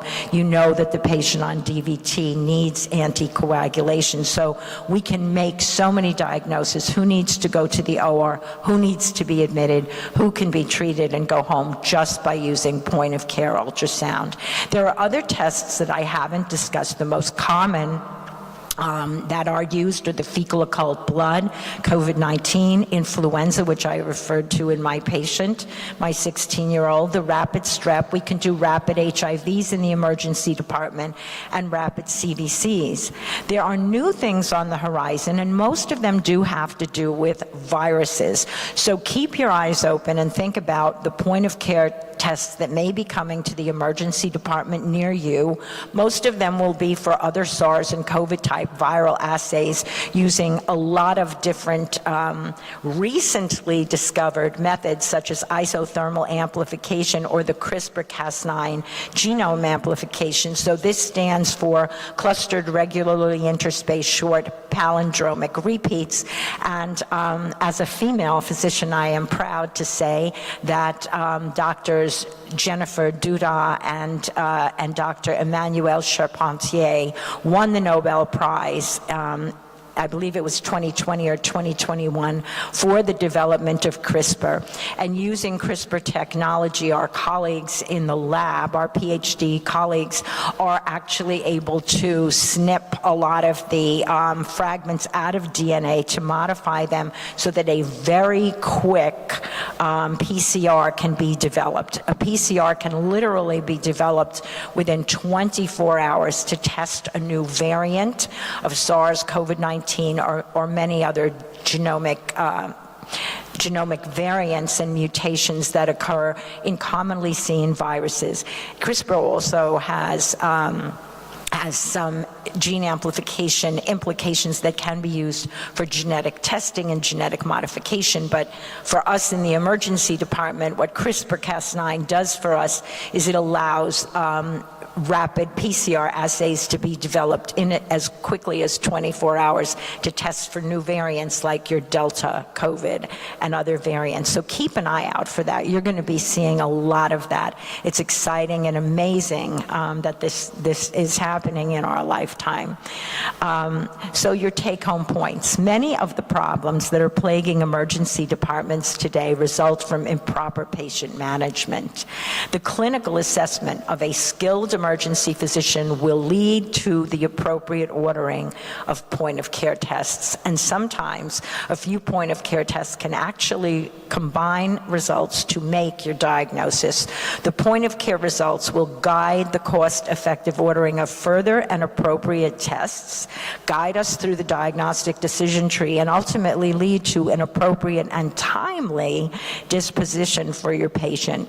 So the protocol is your clinical assessment cues you to what point-of-care testing you need to do. The results of the point-of-care testing lead you to a focused treatment and further testing, and all of this amounts to the efficient, cost-effective, and time-saving care of every patient who comes to the emergency department. So thank you for your time. I'm sorry that our session ran over. We took some time away from your coffee break, but I hope that you learned from our session. Feel free to get in touch with me at drmoreno@gmail.com, or to just grab me when you see me at the conference for any questions about my talks or about the American Academy of Emergency Medicine. And thank you again for inviting me here to Turkey. I love your country. I'm thrilled to be here on the 100th anniversary of your independence. Thank you.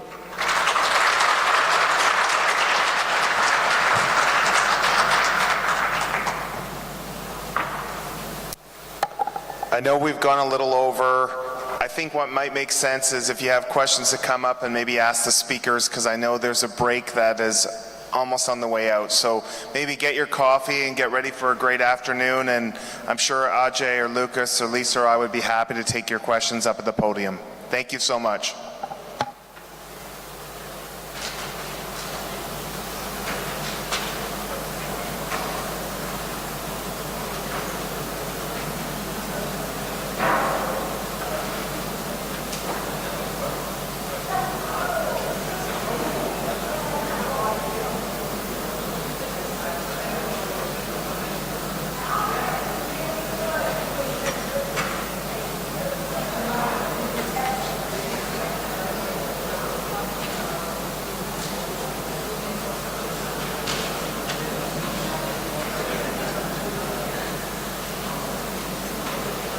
Score at triage. And most of our staff would prefer to have some sort of electronic flag in the system.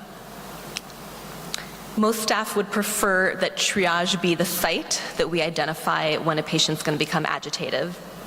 But we do think that when we're sort of identifying who's going to be agitated, it's not just about their agitation at that moment and doing a score in that moment, but really looking at historical factors and looking at their baseline issues. And so we're really looking at the scope of who exactly do we want to flag as potentially going to become agitated during their care.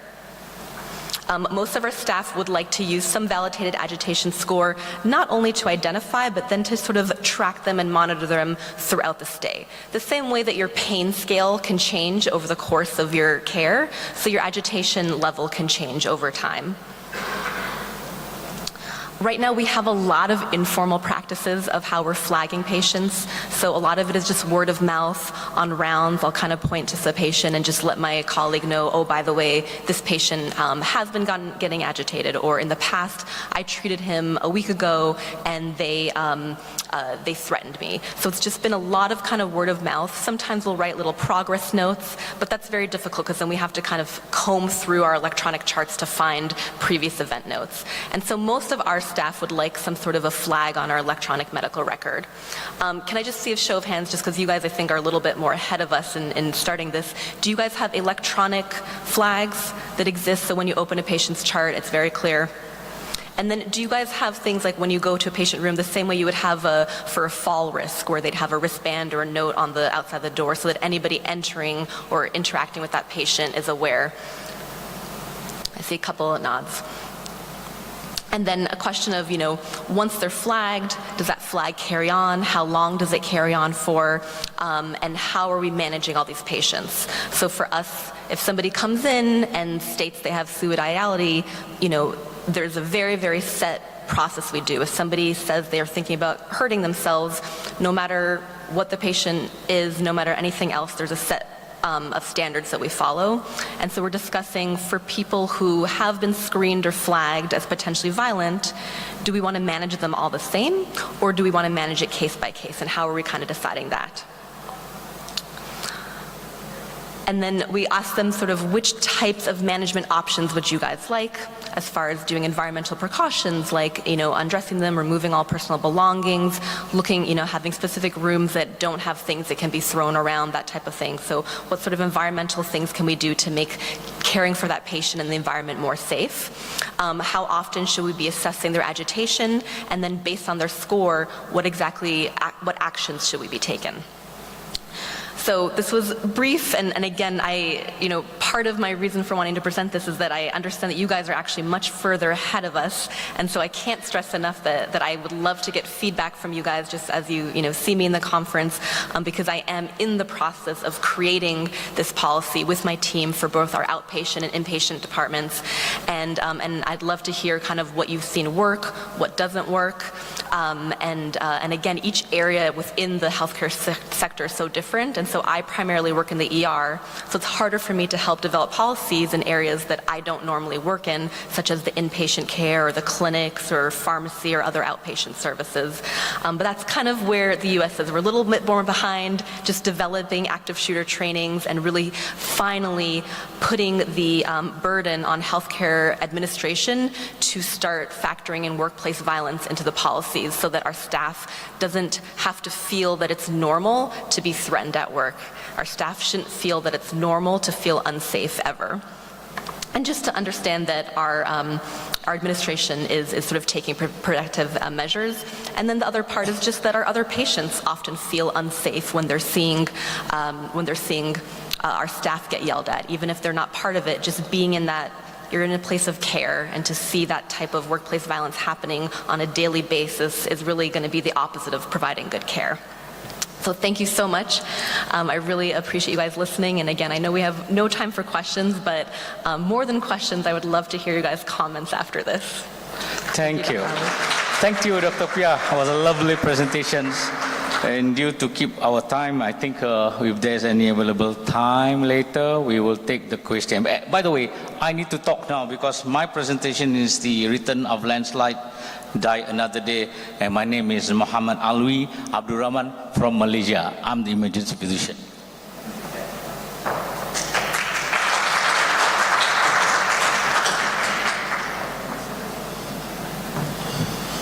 So I'm here. Okay,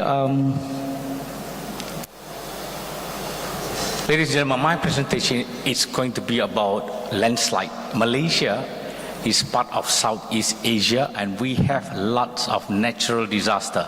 50% of all disaster that happens in Malaysia, Indonesia, Philippines, and other of our ASEAN counterparts.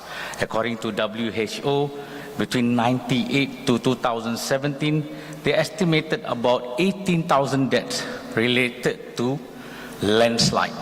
Well, we have cyclones, typhoons, and everything, and we have to blame it all to the change of climate, rising temperatures and waters, and of course, migration, populations, industry, urbanization, and etc. In Malaysia, there has been a landslide, more than about 29 incidents dated back 1961. So landslide, beside flood, which is very common in Malaysia, we go through a lot of incidents, and that includes also the aftershock from the earthquake from Indonesia. This is the location in the capital of Malaysia, and it is about 1 kilometer, it's about 2 kilometers from my hospitals, and it is a well-established area, but there's a lot of landscape there for picnics and camping. So what happened is during this incident, on the 16th of December 2002, my hospital was the responding hospitals, and we received information from the residents that there's a landslide and at 2 o'clock morning, so we have to send the first responder team to the site to do what is best in a remote area which is full of forest, as well as the routes and the communication at that area is very poor, and it's heavy rain later after the incidents. It involved a lot of mass volume of debris, sands, etc., the trees, which covers almost about 500 meters. And the whole cascade of events is very unfortunate, as people and children and teachers were doing picnic and they were sleeping. And most of them submerged to the debris of the soil, and they never had an early warning system to evacuate. Now, the moral of the story is this is an illegal landslide camping because it is free of charge, and is the scenarios there, the landscape there is fantastic. So this is what exactly happened.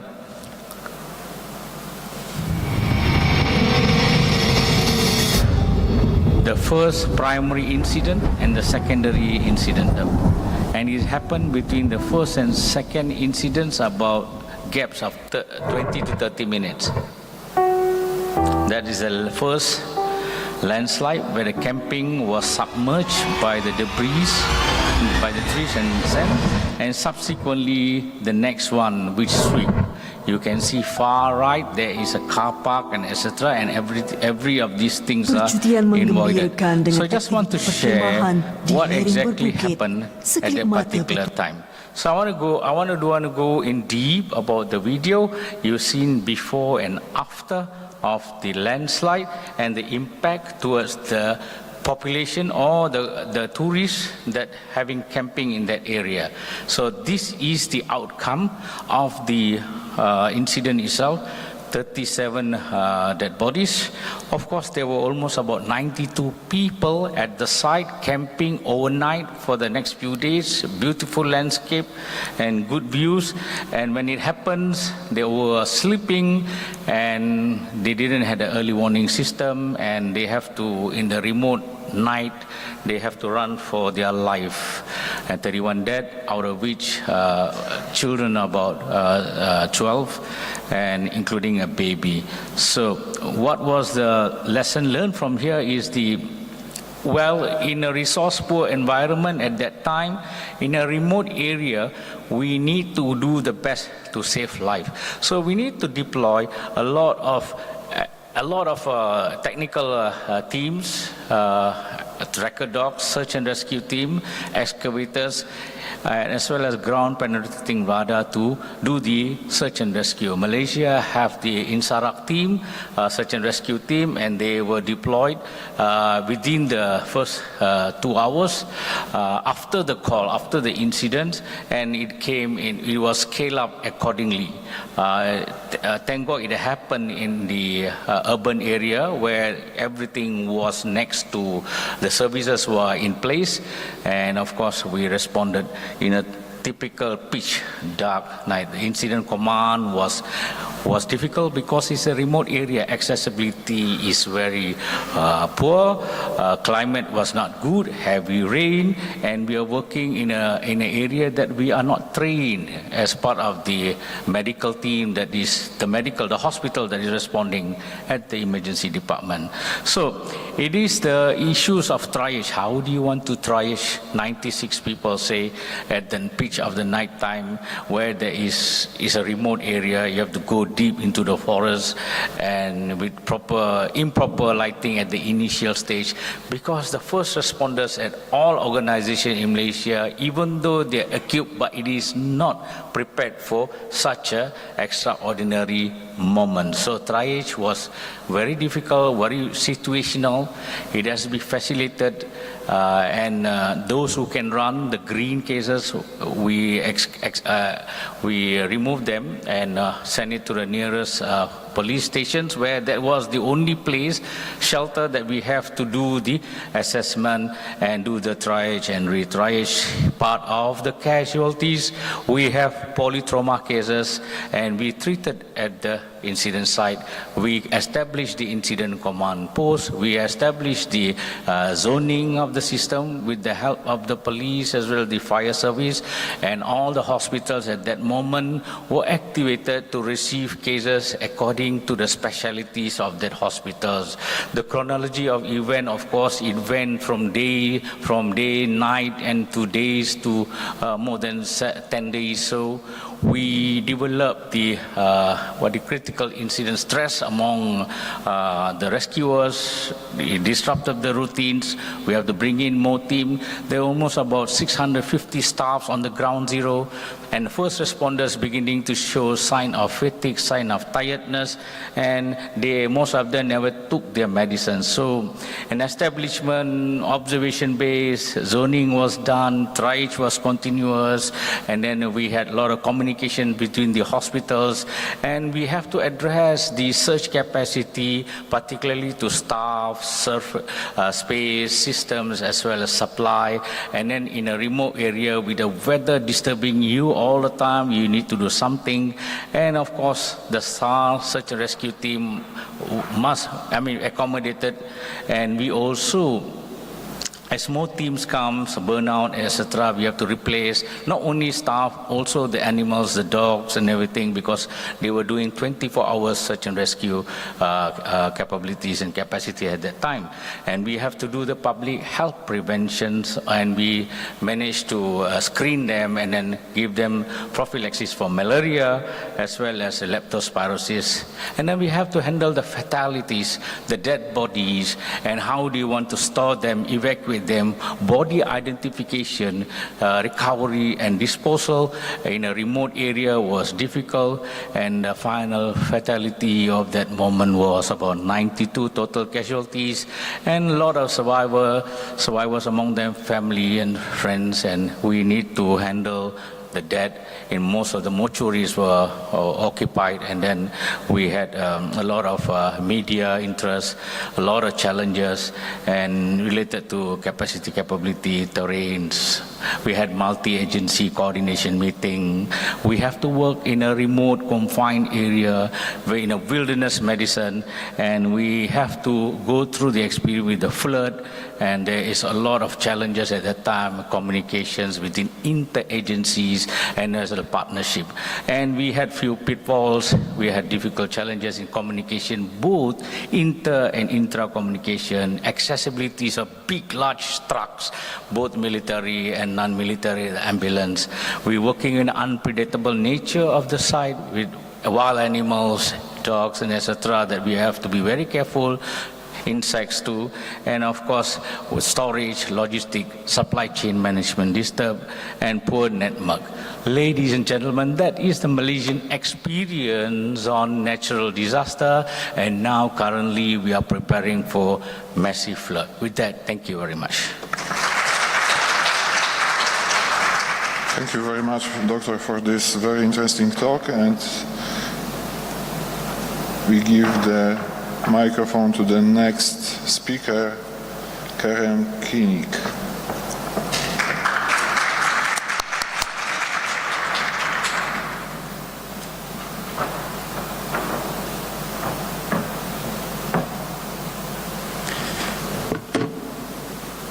Thank you, Lucas. Thank you, Dr. Mohammed. Today is our National Day, and I would like to commemorate and congratulate the 100th anniversary of our Republic of Turkey. I commemorate the founding father of this Republic, Mustafa Kemal, and his companions. And I hope this sovereign nation serves as an inspiration for next generations and other nations, oppressed nations like Palestine and other nations, exploited nations in different parts of the world. And I would like to give my condolences to whom lost their lives in Kahramanmaraş earthquakes and the recent hostilities in Gaza Strip. And it is really sad to witness human rights violations, international humanitarian law violations, and war rules violations in Gaza Strip, to see bombed hospitals, killed medics and civilians, and the hostilities, disproportionality of the hostilities. I would like to present a case study regarding our last big disaster catastrophe we faced in Kahramanmaraş, the major disaster response to earthquakes in Kahramanmaraş. Before starting my presentation, I would like to emphasize our discipline is disaster medicine, bridging disciplines. Disaster medicine is a scientific discipline resulting from the joint venture of emergency medicine and disaster management. So we have many nexuses with other disciplines like emergency medical services, hospital services, public health especially, and disaster management. You can see all these topics, and disaster medicine is interesting all those topics during the disaster or before disaster for preparation or after disaster for recovery. In Turkey, we have a well-established disaster management framework. We have a disaster management strategy framework at the strategic level. AFAD, Civil Defense Authority, Disaster Authority, also in charge of this strategy making processes. At the tactical level, we have three different plans: disaster risk reduction plan and country disaster response plan and the recovery plan, who are covering all phases of the disaster life cycle. And we have many action plans between the operational layer and the tactical layer, and provincial base we have disaster risk reduction plans and response plans, not the recovery plans yet, but we will have. What about the health cluster? We have harmony in chaos in our health cluster coordination.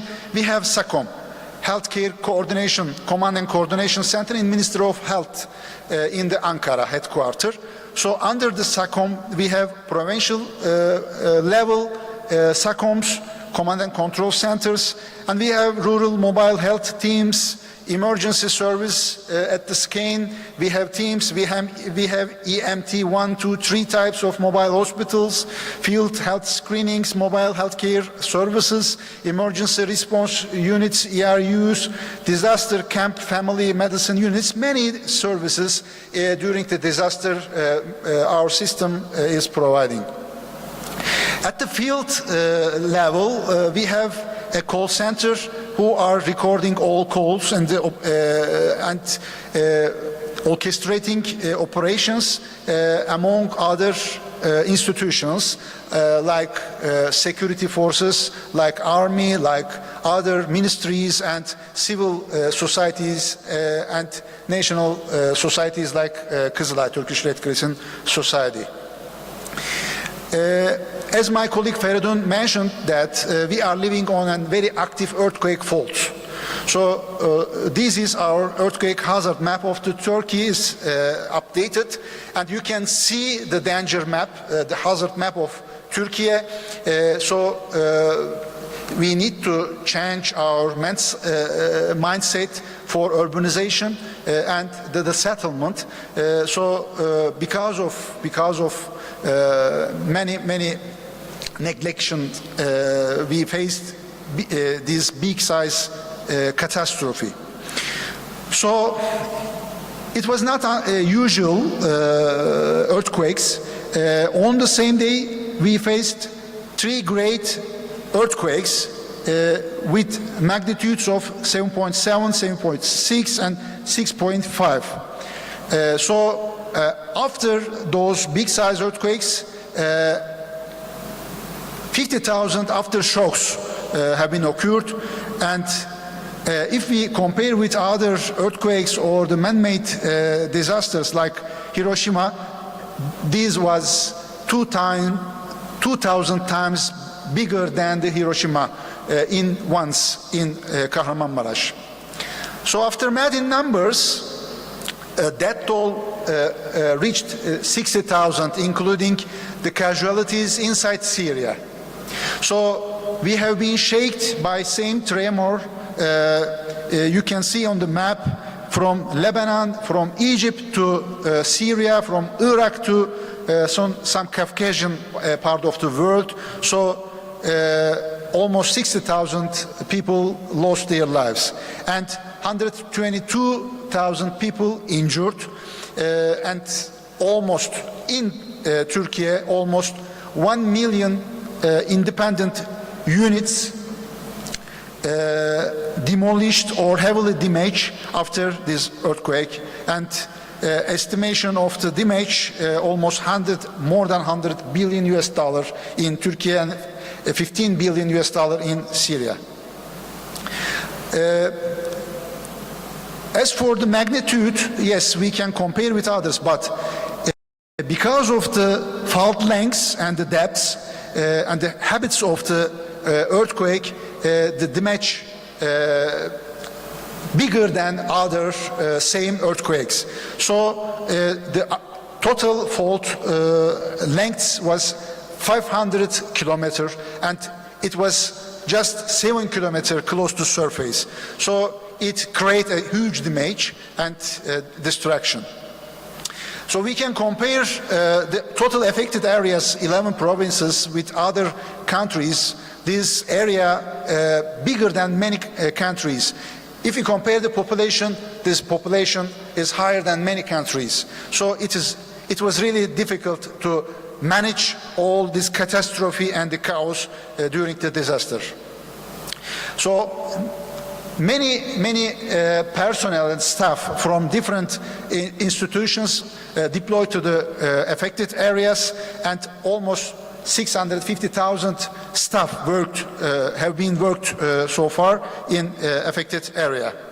And we have unsung heroes, volunteers, and civil society organizations, and our colleagues coming from abroad to solidarity with our nation, and almost 10,000 international search and rescue staff, and from 90 different countries. And we have our volunteers, AFAD volunteers, Turkish Red Crescent volunteers, and other national non-governmental organizations volunteers worked in the first phase for the response and the recovery phase for the disasters. You can see the map, our international solidarity map. Thanks all of the colleagues who came to Turkey and bestowed their hands to affected population. If we look facts and figures for navigating disasters, you can see huge heavy machinery philos and the teams.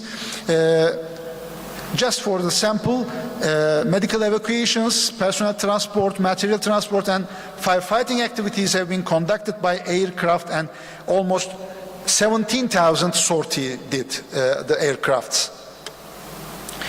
It was really tough issue and a tough duty for the Turkish Red Crescent Society that I was leading as a president, and it was the mass feeding duty. So almost 14 million people have been affected, and by the time being, for at least 4 months, Turkish Red Crescent Society and its nutrition platform members provided 500 million hot meals so far, and at the peak time, daily 2.5 million affected people received hot meal and 3 meals a day from Kızılay and the feeding platform. As for shelter, so far almost 900,000 tents set up at the field, many of them dispatched to the villages and the rural areas, but we set up 350 disaster camps, and 2.5 million people also took shelter in those camps. Immediately they moved on to the from the tents to the container-style housing facilities. Almost 200,000 container house have been installed so far, and now many of them living in the good, better conditions if you compare with the tents. What about the health infrastructure? Actually, in this area, we have 11 provinces in 100,000 square kilometer area, 124 hospitals, 13 of them damaged severely, and 14 moderately, and 75 minor, and 84 private hospitals and primary health care facilities, more than 2,000. Yes, we could manage, but in collaboration with the other provinces, neighboring provinces, healthcare staff, because all our colleagues who were living in the affected areas became the victim of the disaster. So they lost their loved ones, they lost their siblings or houses. So they need to get support abroad and neighboring provinces, and the total population in those areas, as I mentioned, 14 million. As an operational overview, so I selected 4 provinces, mostly affected provinces in the disaster. Arrival time of the first UMKE, our medical rescue team, from outside the province, 7:15. So arrival time of the first ambulance from outside the province, 7:15 as well. This day was the coldest day of the year, minus 20 degrees. So heavy snow blocked many roads. The frozen roads and broken roads and bridges closed many highways. It was really difficult to reach affected population, affected areas from neighboring provinces, and it took time to receive search and rescue services abroad or neighboring provinces, so hours and days. So because of this period, we lost many lives, unfortunately. Many UMKE vehicles, air ambulances and land ambulances, and UMKE teams, 15,000 UMKE and emergency health personnel also worked in the area, and the transportation of the patients, almost 2,500 of them transport by the plane, and 50,000 of them by the ambulances, and more than 300 by the maritime. After 2 months, you can see the occupancy rate of the active ward beds and the ICU beds. So 200,000 surgical operations have been done by the colleagues, and more than 4,000 intensive care cases, 600,000 discharged, and after 2 months, still 400,000 inpatients exist in the wards. According to the experts of the mental health, almost 1 million people, victims, need emergency psychosocial support during the disaster.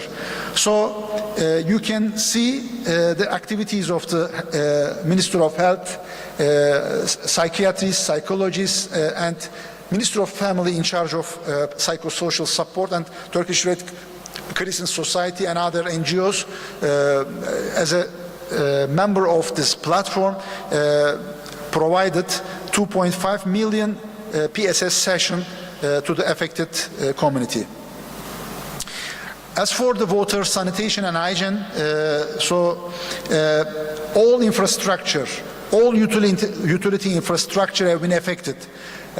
Water pipes, water reservoirs, water and wastewater treatment plants, pumping stations, and all infrastructure have been damaged, and it was really difficult to provide drinkable water to 14 million people daily, and we did it, thanks God, alhamdulillah,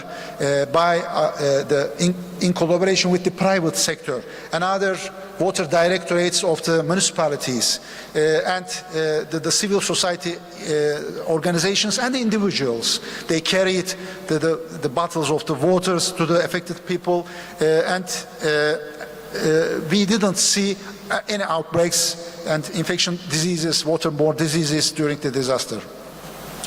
So almost 19,000 mobile toilets have been established, and 10,000 mobile shower and the washing machines have been established in affected areas. Another issue, another challenge for the system is managing the logistics. And supply chain have been broken, then it is really difficult to create a new value chain for a healthcare supply chain and nutrition supply chain and other basic humanitarian needs, non-food items and food items supply chain system during these bad conditions. But as having an agile system is important during these disaster times, and health logistics continue to serve the hospitals and small clinics everywhere. Thanks for civil society organizations and our disaster partners all over the world,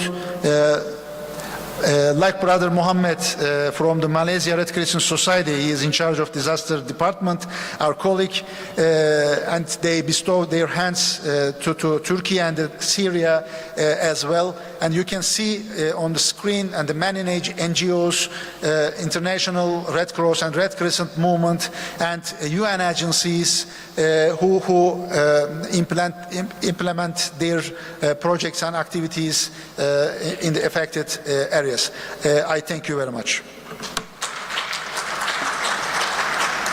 Thank you for the speech. I think you and your country faced the disaster, but I suppose the next step will be face the PTSD among survivors and all rescue staff, so it will be also problematic for the medical staff. Do you have any questions to our lecturers? Anyone?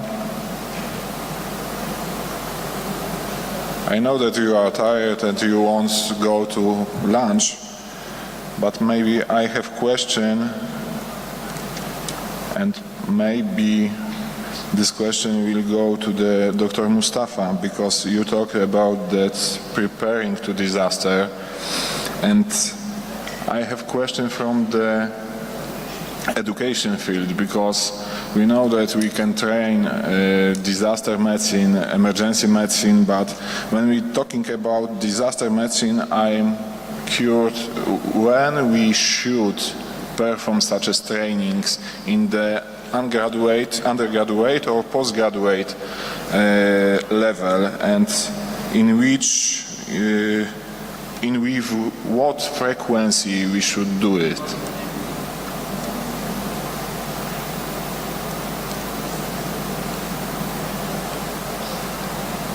Do you have microphone?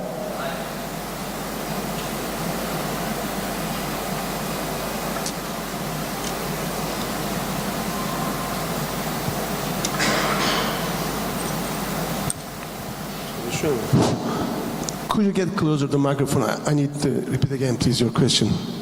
I can't hear you. Okay, so I have a question. Should we train disaster medicine in the undergraduate or postgraduate education level?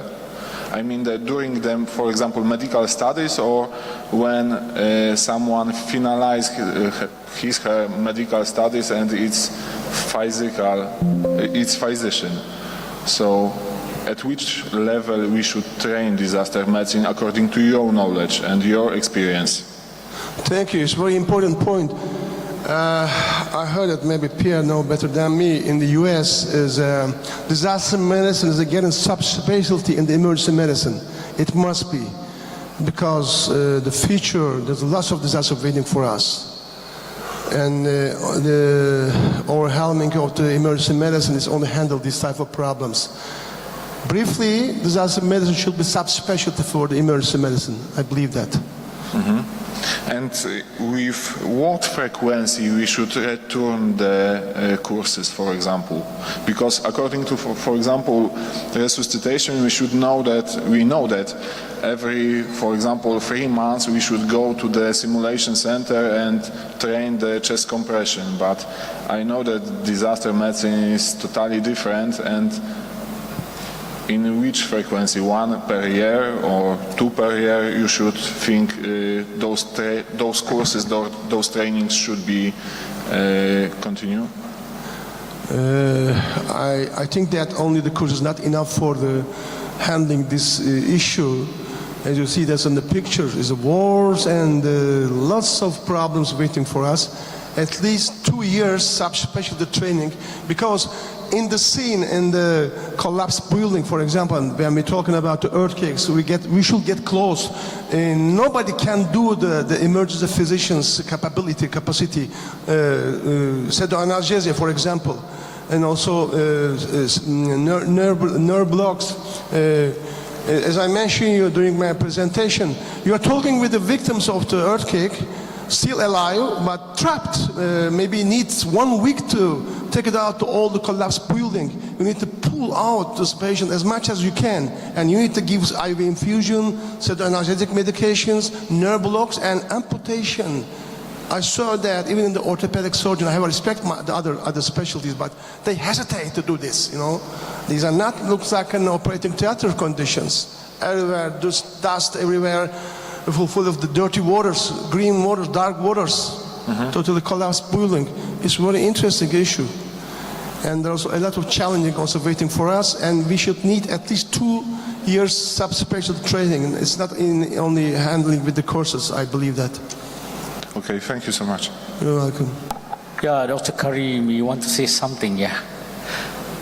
I have a question for you also at the same time. I want to ask you, Dr. Karim, what was your challenges for coordination with the foreign medical team or foreign search and rescue team that was deployed during the Turkey earthquake? Thank you. Thank you, Mohammed. As for echo to Feridun, I would like to answer Lucas' question. I'm head of disaster medicine department in Health Science University, and I'm head of emergency aid and disaster management program. So we have a disaster medicine course at the last class of our undergraduate. Frequency once in a year, but we have the PhD program in the same time for the post-graduation. And there is still debate, disaster medicine belonging to whom. So disaster medicine as a multidisciplinary area, we have connection, very strong connection with emergency medicine, public health and military medicine, and the disaster management as well. So we have to keep this multidimensional focus, otherwise we can lose some skills. So as for my knowledge and experience, we have to give an introduction to the emergency medicine residents and the students in the Faculty of Medicine, not only medicine, but all health-related also programs in the faculties, but well-established curriculum for the disaster medicine must be at the last classes, and we have to identify certain skill sets for the curriculum, especially for the medical leadership or leadership during the disasters, and team collaboration and ethics and prioritization of the cases. Many issues we have to deal with.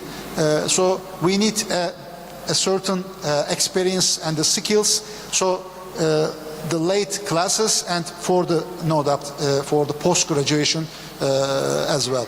As for your question, Mohammed, it was really difficult.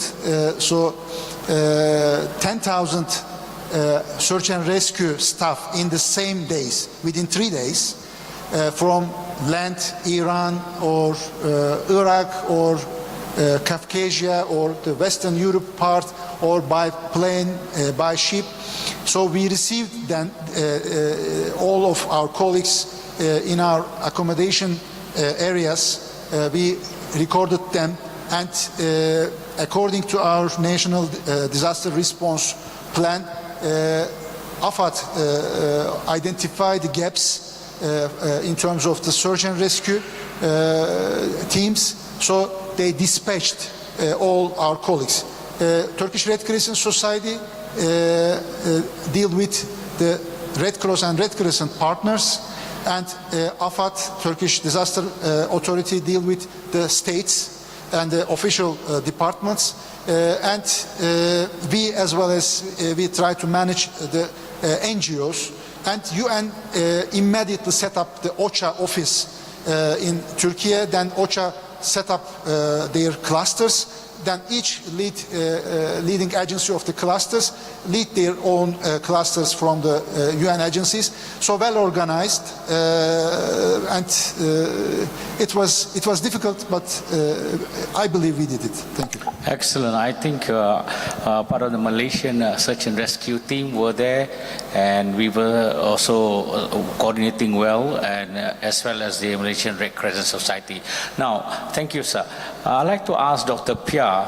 I know active shooting incident, it is not as easy as we think, because you need to act and react on care under fire. So in the context of your presentation just now, what is the preparedness level of tertiary hospitals that you have, and how was your tactical medical team responded to such an event? Thank you. So we have been going and we've created a system where we approach each department, and we bring our university police, our hospital security with us. And our goal is that all of our staff are trained and practice on responding to an active shooter event. So we actually do real life simulations about once a month in different units. We train our staff in their area, and that's really the key part, is to go to their unit, show them which is the area that they would need to hide, which area, if they hide, they'll actually protect from bullets, versus just being concealed where they can't see you. And then we actually do disarming training. So we will have somebody come in with a fake gun, and we will train sort of people without any sort of military or fighting skills, the simple way that anybody can disarm anybody. And there's a couple of simple steps, and we'll usually take somebody kind of, on the smaller side like me, and we'll have the person who is going to be carrying the weapon be somebody physically larger, just to show that it's not about how strong you are, but certain techniques develop.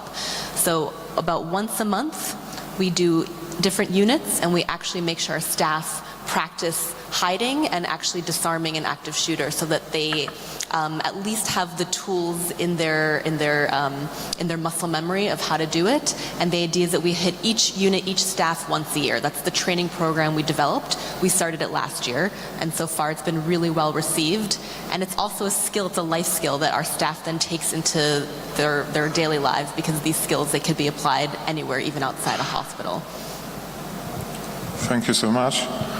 If there is no any question, I'm sorry, there is one.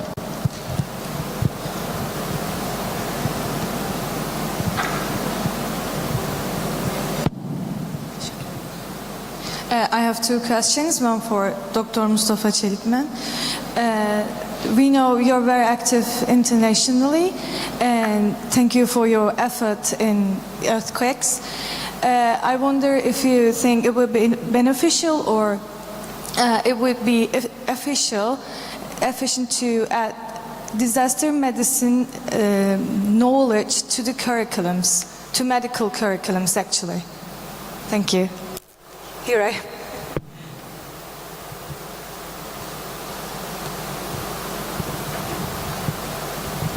Thank you very much. This is a very important point.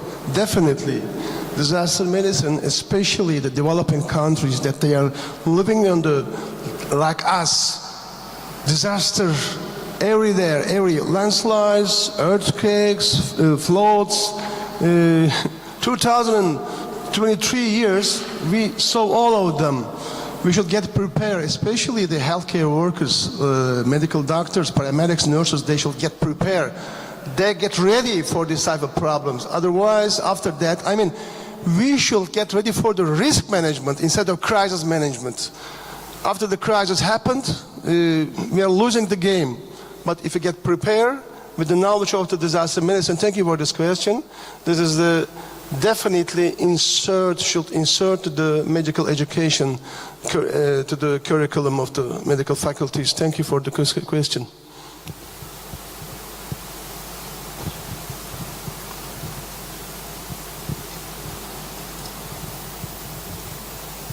I have one more for Dr. Pia Daniel. Thank you for a presentation in advance. Sometimes when it comes to the violations, sometimes it's not the patient that causes the problem, but it's the come-alongs and their relatives. Do you think it would be ethically or legal or any kind of beneficial to flag these patients as violent, or do you think it would be beneficial to eliminate these patients from the healthcare systems for good? Do you have any studies that based on these cases? Thank you.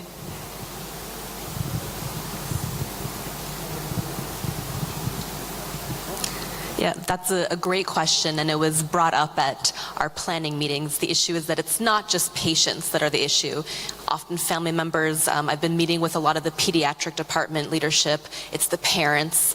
And so really, looking at the scope of who are we flagging, who are we identifying, and that we want it to go beyond just an agitation scale at triage, but just, maybe you have a comorbidity or psychiatric issue, or maybe you're having an acute delirium issue that we know it's going to be a problem, but maybe your family member or your parent has a history of violent acts or workplace violence. And so the first thing is really us broadening the scope of who are we flagging, right? And I think that that's a really, really good question, that it's not just the patients. And then what are we doing with those flags? So yes, I've identified that patient A or child patient A's mother is often an issue. And then how are we handling it? And we actually just had a meeting before I came with our legal department to really just figure out what is sort of our ethical obligation. And our end goal is that we want to sort of safely treat everybody. And we don't want to not give care because somebody is violent or potentially going to be violent or has a history of violence, but we want to give that care in a safe way. We want to have systems in place to protect both the patient, their family, our staff, and other patients. And so that is a really important consideration. And again, I know that in general hospitals here, you're probably a couple of steps ahead of us as far as flagging patients, but I really recommend that everybody look at your hospital policy of what are you doing once you flag patients? What is the scope of the people that you're flagging, and what is a way that you can manage them? And so that's sort of why I listed in one of those surveys, we gave our staff a lot of different options of what would you like us to see? Once we have flagged them, then what should we do, right? And so maybe it looks like always having a psychiatry consult initially. Maybe it looks like having patient relations, especially if it's not necessarily the patient himself, but a family member, come and get involved early on. Maybe it looks like security more frequently rounding in that area. So the idea is that we don't want to, and even when we are wording the flag in the chart, we don't want it to look like it is that we're biasing people against giving good care. We don't want that perception. And so we want it to be in a very sort of objective, we are putting this in place for your protection and for our protection. So it's never about you're not allowed here. It's more that we understand that this is an issue. you need care, whether it's just in the outpatient setting or maybe you need to be admitted, and you need to be able to visit your child, right? You're the child's mother, but we know in the past there have been issues, so what are the steps that we can start implementing to make it a much more sort of a pleasant visit for everybody? So I think that's a great question. It's a very gray area, and we're sort of getting everybody involved, but the overall idea is that we want to provide care. We don't want anybody not allowed. We want people's families to be able to come. So instead of just barring people, instead of just getting security to throw somebody out, let's take some steps ahead. We know this mother has been aggressive, so let's get patient relations, let's get university police, let's get all this on board early on so that she understands sort of the behaviors accepted. And the other thing we've just established is a patient code of conduct that they need to sign, and family members and visitors. And so in that code of conduct, it states acceptable and unacceptable behavior by patients and family, and that also kind of gives us the reason saying, well, you signed this, you agreed to it, and now you're breaking that code. And so that also is one way that we're kind of approaching that. But it's tricky, but the idea is we don't want people to feel unwelcome. We don't want providers to give suboptimal care, but we want everybody to have a safe environment. So I answer and don't answer your question. So thank you so much. If you have another questions, please talk directly to the speakers. As I suppose we can agree that we can finalize this session, and we will meet here in 2:30, because right now you have the lunch break. So bon appetit and see you later. Thank you. Yeah, can we have the speakers on stage for a photograph, if you don't mind? Thank you.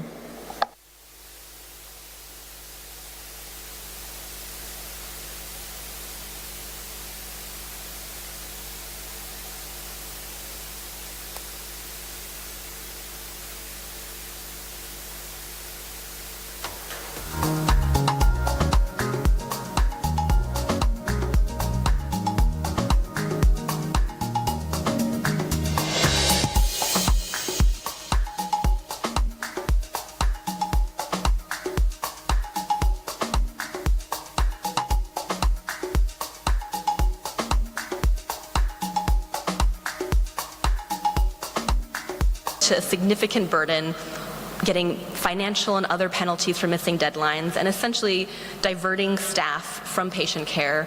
I was an emergency room physician who was taken out of the ER during the peak of our COVID response for 2 weeks so that I could be in an office helping input this data, because our reporting team wasn't able to catch up with it, and our hospital administration was so afraid of getting penalties.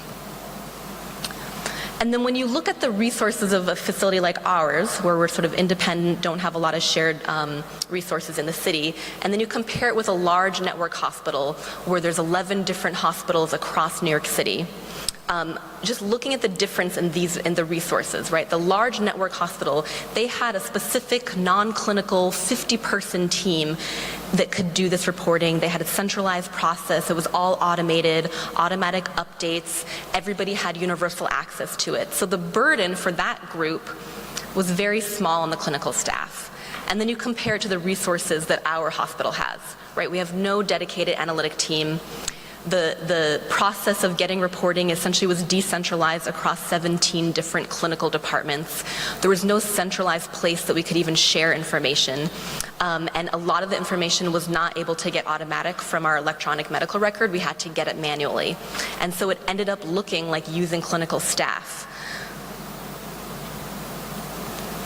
So the mandate reporting, it really leads to reporting. There's significant reporting barriers, and there's also diversion of resources away from the front line.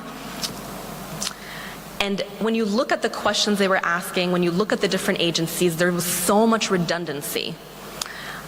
But it was just done in such a way that was really, really difficult to create nice processes, right? So the frequencies of when you report constantly changed, and then the definitions of the variables was either very obscure or constantly changing. And so the idea is that the public health needs of a disaster, it requires a more coordinated, efficient system to share information and minimize straining healthcare systems, and really understanding that different healthcare systems have different capacity to do this. And when you ramp up a mandated reporting from 5 to 30 daily reports, you need to understand how that's affecting the acute care facility. And then again, it all translates to the community, right? So the community that we were serving, it had less clinical resources to treat patients because those clinical resources were being diverted to reporting, versus those larger networks, they had the capacity to deal with it. So just understanding that creating these universal mandated reporting is very, very difficult on certain institutions. And really, this is all about the public health sector really needs to have a better communication with the acute care facilities during a disaster, and really kind of prioritize what are the variables that we need from every facility, and maybe what are some variables that maybe we just ask from the facilities that have the capacity to give this without sacrificing care to their community. Thank you.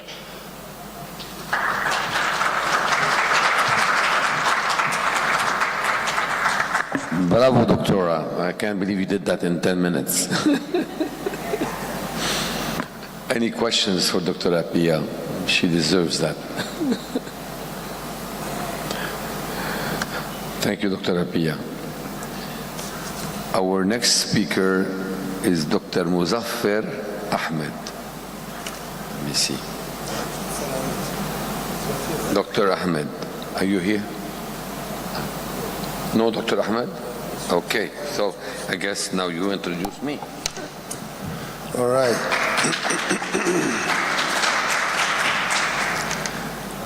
Amin Antoine Kazi, who is an emergency medicine specialist. Definitions, challenges, opportunities.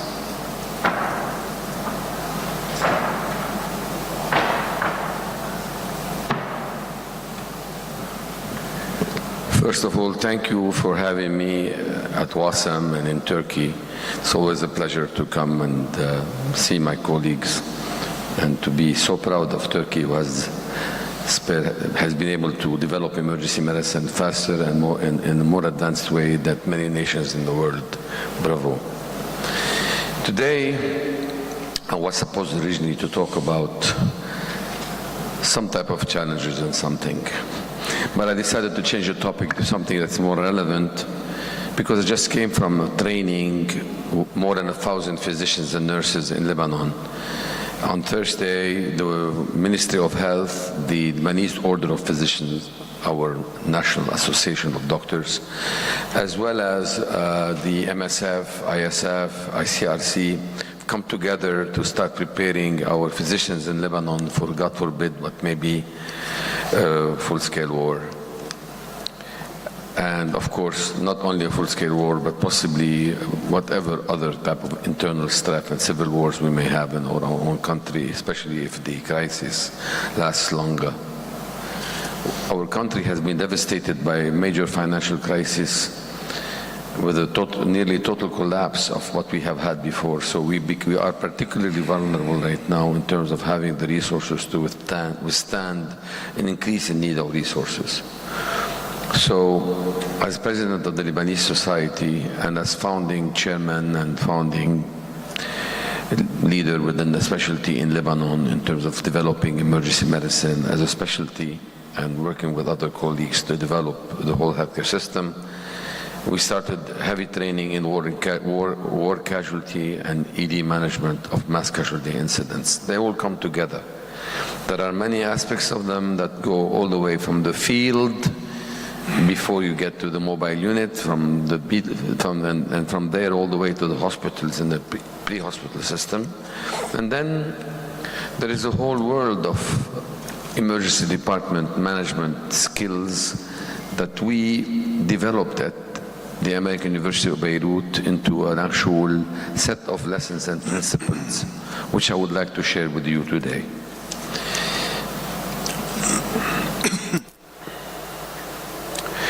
So, just to give you a bit of context to what we're dealing with, we've had fires in 2019, protests and manifestation, a collapse, the August 2020 Beirut port explosion. Our department had more than 800 casualties arrive within hours.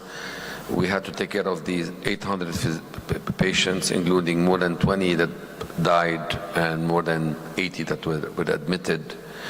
So we have been strained, and we've had, in the last 20 years, since I've been back to Lebanon, we've had no less than 30 mass casualty incident activations in our own department, civil riots, internal street conflicts between militias, with tens of wounded and casualties arriving to our department. We had the 2006 Israeli-Lebanon war also, which caused 33 days of heavy casualty load on our department. The difference between prior years and now is that since we are board certified, residency trained specialists in the specialty, have been able to really look at what's in common between all of them. We did not rotate for a few years and move on, or for a few months and move on. So this ambiance allowed us to sit and think together what is common to all of them. And today I'm sharing this with you. To start with, why is the emergency department central in mass casualty incidents? It's obvious to many of you, but I'd like to highlight them. One is the identification of the external disaster. That's where the first patients arrive. We're the first to really recognize something is happening. Of course, if you hear a mass bombing, that doesn't mean necessarily it's going to affect you. And that doesn't mean that there are necessarily patients. When they start arriving, the first place that will know about the fact that there is mass casualty is the ED. You're also the place where you'll initiate the process that will activate the disaster plan. I didn't say you will activate the disaster plan, but that's where you will start the process. You triage the mass casualty into different categories. You initiate life-saving, stabilization measures and interventions. You administer emergency department care, and you recognize that, well, it's slowing down after 6, 7, 8 hours, 10 hours, and that's when you start initiating the process to clear the disaster plan and send people home. So among the lessons we learned, that while drills are scheduled, mass casualties are not. So since incidents are different than drills, while we do need to have those drills, we need to remember that they will hit you when you least consider them. And why is that important? Because your own capacity and surge capacity are variables that depend on your load and the time of the day or the day of the week when you're being struck.